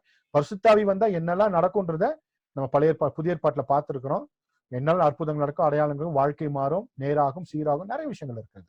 அவமானப்படுவது அல்லது நம்ம அலங்கோலப்படுத்துவதோ பரிசுத்தாவியோட வேலை அல்ல. சோ அப்படின்னா நடுவுல இருக்கிறத ஒண்ணு நினைச்சுக்கோங்க, அசுத்தாவி உள்ள இருந்தா அப்படிதான் நடக்கும் இல்லையா? அவன் நினைச்சுக்க கூடாது சர்ச்சுக்குள்ள வந்தா பரிசுத்தாவி மட்டும் தான் இருப்பாரு, அசுத்தாவி இருக்காதுன்னு. எல்லா சபைக்குள்ளயும் அங்க ஆண்டவர் இருந்தா அங்க பிசாசும் இருப்பான். ஏசு 12 சீட்டுகள் வச்சிருந்தாரு, அதுல ஒருத்தனும் அவன் பிசாசா இருந்தான், கூடவே தான் பிசாசு வச்சிருந்தாரு. உங்க சபையிலும் அது இருக்கும். அதோடைய அளவு ஜாஸ்தியாச்சுன்னா சபை அலங்கோலமாக, அதை அடக்கி வச்சிருந்தவன சபை அழகா இருக்கும். சோ நல்ல பாட்டு பாடும்போது பாத்தீங்கன்னா ஏதாச்சும் நாங்க ஒண்ணு ஆடிட்டு தான் இருக்கோம். நம்ம பார்க்கிறோம். சிலது ஆடாம பழக்க தோஷத்துல கிறிஸ்தவ பிசாசு எல்லாம் உள்ள இருக்கும், அது ஆடாம இருக்கும், செயல்பாட்டுல காமிக்கும். அதை நம்ம கண்டுபிடிக்க வேண்டியது நம்முடைய காரணமா இருக்குது. அப்படின்னா ரொம்ப ரொம்ப ரொம்ப எக்ஸ்ட்ரீமா சொல்லணும்னா, தேவனுடைய மனவாட்டி திருச்சபைக்குள்ளதான் அந்த கிறிஸ்துவ மனவாட்டியும் உள்ளதான் இருக்கு. ஒரு நாள் தன்னை வெளிப்படுத்தும். நம்ம சபைக்குள்ளதான் நம்ம எதிர்க்கிறவன் இருக்கான், நம்ம பிரசங்கத்துக்கு குறை சொல்றவன் இருக்கான், நம்ம நல்ல திட்டங்களை எதிர்த்து இப்படி செஞ்சிருக்கு அப்படி செஞ்சு டைரக்ட் பண்ற யூதாசுகள் நம்ம சபைக்குள்ளதான் இருக்கிறாங்க. யூதாசுக்குள்ள யார் இருக்குவாங்க அப்படின்னு உங்களுக்கே தெரியும். அதை பத்தி நம்ம தெளிவா நம்ம தெரிஞ்சுக்கணும். சோ இப்ப நம்ம பார்த்துட்டோம், சோல் ஒரு கண்டெய்னரு, அதுக்குள்ள ஆவி இருக்கு. அந்த ஆவிக்குள்ள பரிசுத்தாவி இருந்தா வாழ்க்கை, அசுத்தாவி இருந்தா அலங்கோலம். அவ்வளவுதான். சரிங்களா? அது மட்டும் தெரிஞ்சுக்கிட்டீங்கன்னா நீங்க போதும். பாத்தீங்கன்னா வேதாகமத்துல நிறைய இந்த ஆவியை பத்தி நம்ம பேசுவோம். ஆவியை தேவன் ஏவுகிறவராய் இருக்கிறார். அதற்கான சில விஷயங்கள் நம்ம வாசிப்போம். மனுஷ ஆவியை தேவன் ஏவுகிறவராய் இருக்கிறார். எஸ்ரா 1:5 வாசிக்கும் பொழுது, அப்பொழுது எருசலேமிலே கர்த்தருடைய ஆலயத்தை கட்டுகிறதுக்கு போகும்படி யூதா பெஞ்சமின் வம்சங்களின் தலைவரும் ஆசாரியர்கள் தேவருமன்றி எவர்கள் ஆவியை தேவன் ஏவினாரோ அவர்கள் எல்லோரும் எழுப்பினார்கள். இப்ப கட்ட போனவங்க எல்லாம் யாருன்னா தேவனுடைய ஆவி, இவங்க ஆவியை ஏவினபடினால் எவர்கள் ஆவியை தேவன் ஏவினாரோ, அப்ப ஆண்டவர் உங்கள் ஆவியை ஏவணும். கண்களால் பார்த்து உணர்ச்சி வசப்பட்டு போகக்கூடாது. நம்ம எவனாச்சும் ஒருத்தர் ரோட்ல அடிபட்டுக்கணும் உணர்ச்சி வசத்தின் அடிப்படையில போவோம் தவிர ஆவியின் ஏவுதலால் போக மாட்டோம். ஆனா வேதத்துல வாசிக்கும் போது எல்லாம் ஆவியின் ஏவுதலால் தான் நடந்திருக்கிறாங்க. புதிய ஏற்பாட்டுல தேவாலயத்துல இயேசு கிறிஸ்து பிரதிஷ்டை செய்யப்படுறாங்க. அப்ப ஆவியின் ஏவுதலால 2 பேர் வந்திருந்தாங்க, சிமியோனும் அந்த லேடி வந்திருந்தாங்க இல்லையா? சோ ஆவியின் ஏவுதல் வேணும். இங்க ஆவியின் ஏவுதலை பத்தி பேசுறோம். அப்ப நம்முடைய வாழ்க்கையில ஆவியின் ஏவுதல் வரும். கண்களால் பார்த்து நான் உணர்ச்சி வசப்படக்கூடாது. அது அந்த கண்களால் பார்க்கிற காரியங்கள் ஒண்ணுமே உங்களை என்ன பண்ணக்கூடாது, தூண்டக்கூடாது. உடனே உங்களை ஆவி உங்களை ஏவணும். ஏவனா நம்ம செய்யணும். அதை பத்தி நம்ம பார்க்கிறோம். அதே போல லூக்கா 2:27 அவன் ஆவியின் ஏவுதனாலே தேவாலயத்தில் வந்திருந்தான்னு வாசிக்கிறோம். இயேசு என்னும் பிள்ளைக்காக நியாயப்பிரமாணப்படி செய்வதற்கு தாய் தகப்பன்மார் அவரை உள்ளே கொண்டு வருகையில் அப்படின்னு அழகா இங்க வேதவசனம் சொல்லுகிறது. சிமியோனை பத்தி சொல்லுகிறது. அப்போஸ்தலர் 20:4 அவிடத்துல சீசரை கண்டுபிடித்து அங்க 7 நாள் தங்கினோம். அவர்கள் பவுலை நோக்கி எருசலேம் போக வேண்டாம் என்று ஆவியின் ஏவுதனாலே சொன்னார்கள் அப்படின்னு வாசிக்கிறோம். அப்ப உள்ள இருக்கிற ஆவி சொல்லுது, பா நீ எருசலேம்ல நீ போக வேண்டான்னு பவுல வந்து அவங்க அன்னைக்கு தடுக்கிறாங்க. ஆவியின் ஏவுதல். அப்ப பரிசுத்த ஆவியானவர் உங்கள் ஆவியை ஏவுகிறவராய் இருக்கிறார். அதே போல அசுத்தாவியும் ஒரு மனிதனுடைய ஆவியை ஏவுகிறதா இருக்காது. அப்ப நமக்குள்ள என்ன ஆவி இருக்கோ அந்த ஆவி தான் நம்மளை ஏவும். அப்ப நமக்குள்ள பரிசுத்தாவியினர் இருந்தா அவர் ஏவுவாரு, இல்லைன்னா அசுத்தாவி என்ன பண்ணும், நம்மளை நடத்தும் அப்படின்னு வாசிக்கிறோம். பாத்தீங்கன்னா 2 சாமுவேல் 24:1 கர்த்தருடைய கோபம் திரும்ப இஸ்ரவேல் மூண்டது, இஸ்ரவேல் யூதா என்பவர்கள் இலக்கம் பார் என்று அவளுக்கு விரோதமாய் சொல்லுகிறதற்கு தாவீது ஏவப்பட்டான். இப்ப இங்க ஏவப்பட்டான். இங்க ஏவப்பட்டது யாருனால ஏவப்பட்டான்னா, பிசாசு என்ன பண்ணிச்சு, அவனை ஏவிச்சு, அவனுடைய ஆவியை தொட்டுச்சு. அப்படின்னா உங்களுக்கு புரியும்படியா சொல்றேன், இந்த பிசாசு 3 இடங்கள்ல 3 விதமா செயல்படுவான். இது வந்து இதோட நான் ஃபைனலோட முடிக்கிறேன். எப்படின்னா, வெளியே இருந்து ஆப்ரேஷன், ஆப்ரேஷன் வெளியே இருந்து தூண்டுதல். உங்கள் ஆவி உங்களுக்குள்ள வரணும்னு கூட அவசியம் இல்லை, வெளியே இருந்து தூண்டலாம். பரிசுத்தாவியான அதே போலதான், வெளியே இருந்து உங்களை தூண்டுவாரு, அப்புறம் உள்ள வர்றதுக்கு அனுமதிக்கலாம், உள்ள வந்துட்டு நம்ம கூட இருப்பாரு. அதே போல பிசாசு மேலேயே அப்ரஸ் பண்ணுவாங்க அவங்கள. அப்ரஷன், டிப்ரெஷன், பொசஷன் சொல்லுவோம். வெளியே இருந்து தூண்டுவது. இங்க தாவீதுக்கு நடந்து வெளியே இருந்து தூண்டுறான். ஏன்னா அவங்களுக்குள்ள பரிசுத்தாவியன் இருக்கிறார். ஏற்கனவே சொன்ன, ஆண்டவரே நீர் கொடுத்த பரிசுத்தாவியை என்னை விட்டு எடுத்து கொள்ளாதீரும் அப்படின்னு சொல்றான். பரிசுத்தாவியை பெற்றுக்கொண்ட ஒருத்தனை வெளியே இருந்து பிசாசு தூண்ட முடியும் என்பதற்கு இங்க வந்து தாவீது ஒரு அடையாளமா இருக்கிறான். அப்ப அந்த சத்தம் யாரால வருது, அந்த தூண்டுதல் யாரால் வருதுன்ற ஜபத்தின் மூலமாக நம்ம கண்டுபிடிக்கணும். சோ அப்ரஷன், வெளியே இருந்து தூண்டுதல். அந்த தூண்டுதல் செவி சாய்ச்சிட்டோம்னா டிப்ரெஷன் நமக்குள்ள வந்து என்ன பண்றது, டிப்ரெஸ் பண்றது, அப்படியே நம்மளை சோர்வடைய பண்றது. அதுக்கப்புறம் பொசிஷன், ஒருத்தனுக்குள்ள வந்துடுறது. இதுதான் சாத்தானுடைய திட்டம். Oppression, depression, position. சோ சாத்தான் வந்து எப்பயுமே இந்த ஆப்ரஸ் பண்ணும் போதே அவனை முடிச்சு கட்டிடணும். டிப்ரெஸ் வந்துருச்சுன்னா தேவனுடைய வார்த்தையை நம்மளை ஏற்றுக்கொள்ளவே முடியாது, எல்லாமே நெகட்டிவாவே தெரியும், ஆண்டவர் மேல இருக்க நம்பிக்கை குறைஞ்சு விடும். அதுக்கப்புறம் உள்ள வந்து பொசிஷனுக்கு வந்துருவான். இது நிறைய ஊழியக்காரங்களுக்கு நடந்திருக்கு. இன்னைக்கு நிறைய ஊழியக்காரன் இன்னைக்கு ஆவியை பெற்றுக்கொண்ட ஆவியானவரை பெற்றுக்கொண்ட அவங்களுக்குள்ள இன்னைக்கு அசுத்தாவி உள்ள இருக்கு, நிறைய ஊழியக்காரங்க உள்ள இருக்கு. இது ஆச்சரியமா இருக்கு உங்களுக்கு. நான் நிறைய பேரை டீல் பண்ணிருக்கேன். ஏன்னா பாஸ்டர் ஆதாம் தெரியும் நினைக்கிறேன், நான் வெறும் ஊழியக்காரனுக்கு மாத்திரம் நான் ஊழியம் செய்யறேன், வேற விசுவாசிகளுக்கு அல்ல. இது வரைக்கும் பல 1000 ஊழியக்காரர்கள் ஊழியம் செஞ்சிருக்கிறேன். இந்த ஊழியக்காரர்களுக்குள்ள இருக்கிற இந்த ஆவிகளை, நிறைய ஆவிகள், பிசாசின் ஆவி பிடிச்சவங்கலாம் ஊழியக்காரங்களை பார்த்திருக்கோம். அவங்க விடுதலை அடைஞ்சு இங்க நல்லா ஊழியம் செய்யறாங்க. நிறைய லிஸ்ட் சொல்ல முடியும், ஆனா அது சொல்லக்கூடாதுன்றதுனால சொல்றது இல்லை. அதனால ஒரு மனுஷன் அப்ரஸ் பண்ணும்போதே சாத்தானை எதிர்த்தரணும், இல்லைன்னா டிப்ரெஸ் பண்ணிடுவான், வேத வசனத்தின் வெளிச்சத்தை மறைச்சிருவான், அதுக்கப்புறம் பொசிஷன் எடுத்துக்குவான். அதுக்கப்புறம் ஊழியெல்லாம் நடக்கும், ஆனா அவனுடைய வாழ்க்கை ரொம்ப வேதனைக்குரியதா இருக்கும், ஜனங்களை தவற நடத்துறதா இருக்கலாம், நடத்தக்கூடிய அந்த இதுக்குள்ள போயிடுவாங்க. நிறைய ஊழியக்காரனை பாக்குறோம். அதனால பரிசுத்த ஆவியானவர் மாத்திரம் தான் நம்மளை ஆளுகை செய்வதற்கு, கண்ட்ரோல் பண்ணுவது, விட்டு கொடுக்கணும். அதற்கு தான் ஜபமும் வேத வாசிப்பும் தேவை. பரிசுத்த ஆவியை பெற்றுக்கொண்ட ஒரு மனுஷன் ஜபத்தினாலும் வேத வாசத்தினாலும் தான் அவருடைய வார்த்தைகளை, அந்த உந்துதலை, அந்த ஏவுதலை நம்ம உறுதிப்படுத்திக்கணுமே தவிர, அந்த உந்துதல் வந்த உடனே நம்ம என்ன பண்ணக்கூடாது, அது கீழ்ப்படியக்கூடாது. அதுக்கு ஜபமும் வேத வாசிப்பும் தேவை.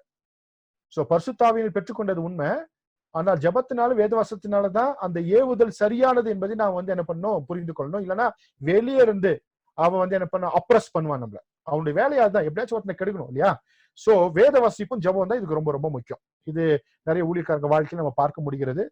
நிறைய ஊழியக்காரங்க நம்ம டீல் பண்ணியிருக்கோம், அதனால நான் உங்களுக்கு சொல்றேன். சோ அப்ப நம்ம பாத்தீங்கன்னா இங்க ஒரு வாசகம் போட்டிருக்கேன். மனிதன் பாவம் செய்த பொழுது தேவ தொடர்பை இழந்தான், அவனுடைய ஆவி ஆத்மா சரீரத்தின் இசைவு பிரிக்கப்பட்டது, ஒன்றுக்கொன்று கீழ்ப்படிவதில்லை. இதை சாத்தான் பயன்படுத்தி கொண்டான். என்னைக்கு ஆதி மனிதன் பாவம் செய்தானோ அன்னைக்கு அவனுக்குள்ள இருக்கிற ஆவி ஆத்மா சரீரத்தினுடைய இசைவு பிரிக்கப்பட்டுச்சு. அதனாலதான் ஒண்ணுக்கு ஒண்ணு விரோதமா போராடுது. அதனாலதான் பவுல் சொல்வாரு, எனக்கு விரோதமாக போராடுகிற பிரமாணத்தை எனக்குள்ளாக காண்கிறேன், என்னுடைய ஆவி ஆத்மாக்கும் சரீரத்துக்கும் ஒரு போராட்டம் இருக்குது, நான் செய்யக்கூடாது, என்னோட சரீரம் செய்யுது, ஒரு விரோதமான பிரமாணம் எனக்குள்ள செயல்படுதுன்னு பவுல் சொல்வாரு. நீங்க படிச்சிருப்பீங்க.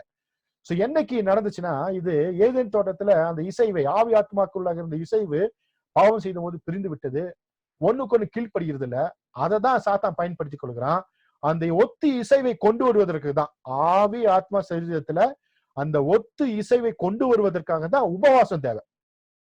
உபவாசத்தின் நோக்கம் என்ன? புதிய ஏற்பாட்டினுடைய உபவாசத்தின் நோக்கம் என்ன? இந்த ஒத்து இசைவை கொண்டு வருவதற்காக தான் உபவாசம். சரீரத்தை அடக்கி ஆளுவதற்கு, சரீரத்தை கட்டுக்குள்ளாக கொண்டு வருவதற்காக தான் இன்னைக்கு உபவாசம் தேவைப்படுகிறது.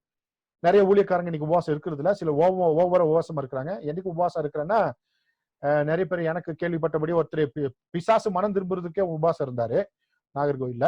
அப்படி தேவையில்லாம உபவாசம் இருக்கிறாங்க இல்ல, ஆவி ஆத்மா சரீரத்திற்கு ஒத்திசைவு வருவதற்காக தான் உபவாசம். பவுல் சொல்றாரு, இந்த சரீரத்தை இந்த விடுதலையாக்குன்னு நான் சந்தோஷப்படுவேன், அடங்க மாட்டேங்குதுன்னு. அடங்காம இருக்கிறது தான் உபவாசம். அதான் பவுல் வந்து பாத்தீங்கன்னா அவர் அங்க இருந்து ரோமாபுரிக்கு கொண்டு போகும் பொழுது அவர் சொல்றார் உபவாச நாள் கழிந்து போயிடுச்சுன்னு. அந்த கப்பல்ல அவர் உபவாசம் இருந்திருக்கிறார், உபவாசத்தை வழக்கமா வைத்திருக்கிறார். சோ உபவாசம் வந்து அந்த ஒத்திசைவை சரி ஆவி ஆத்ம சரீரத்திற்குள்ளாக கொண்டு வரும். அப்படி கீழ்ப்படியலன்னா இதை சாத்தான் பயன்படுத்திக் கொள்வான்.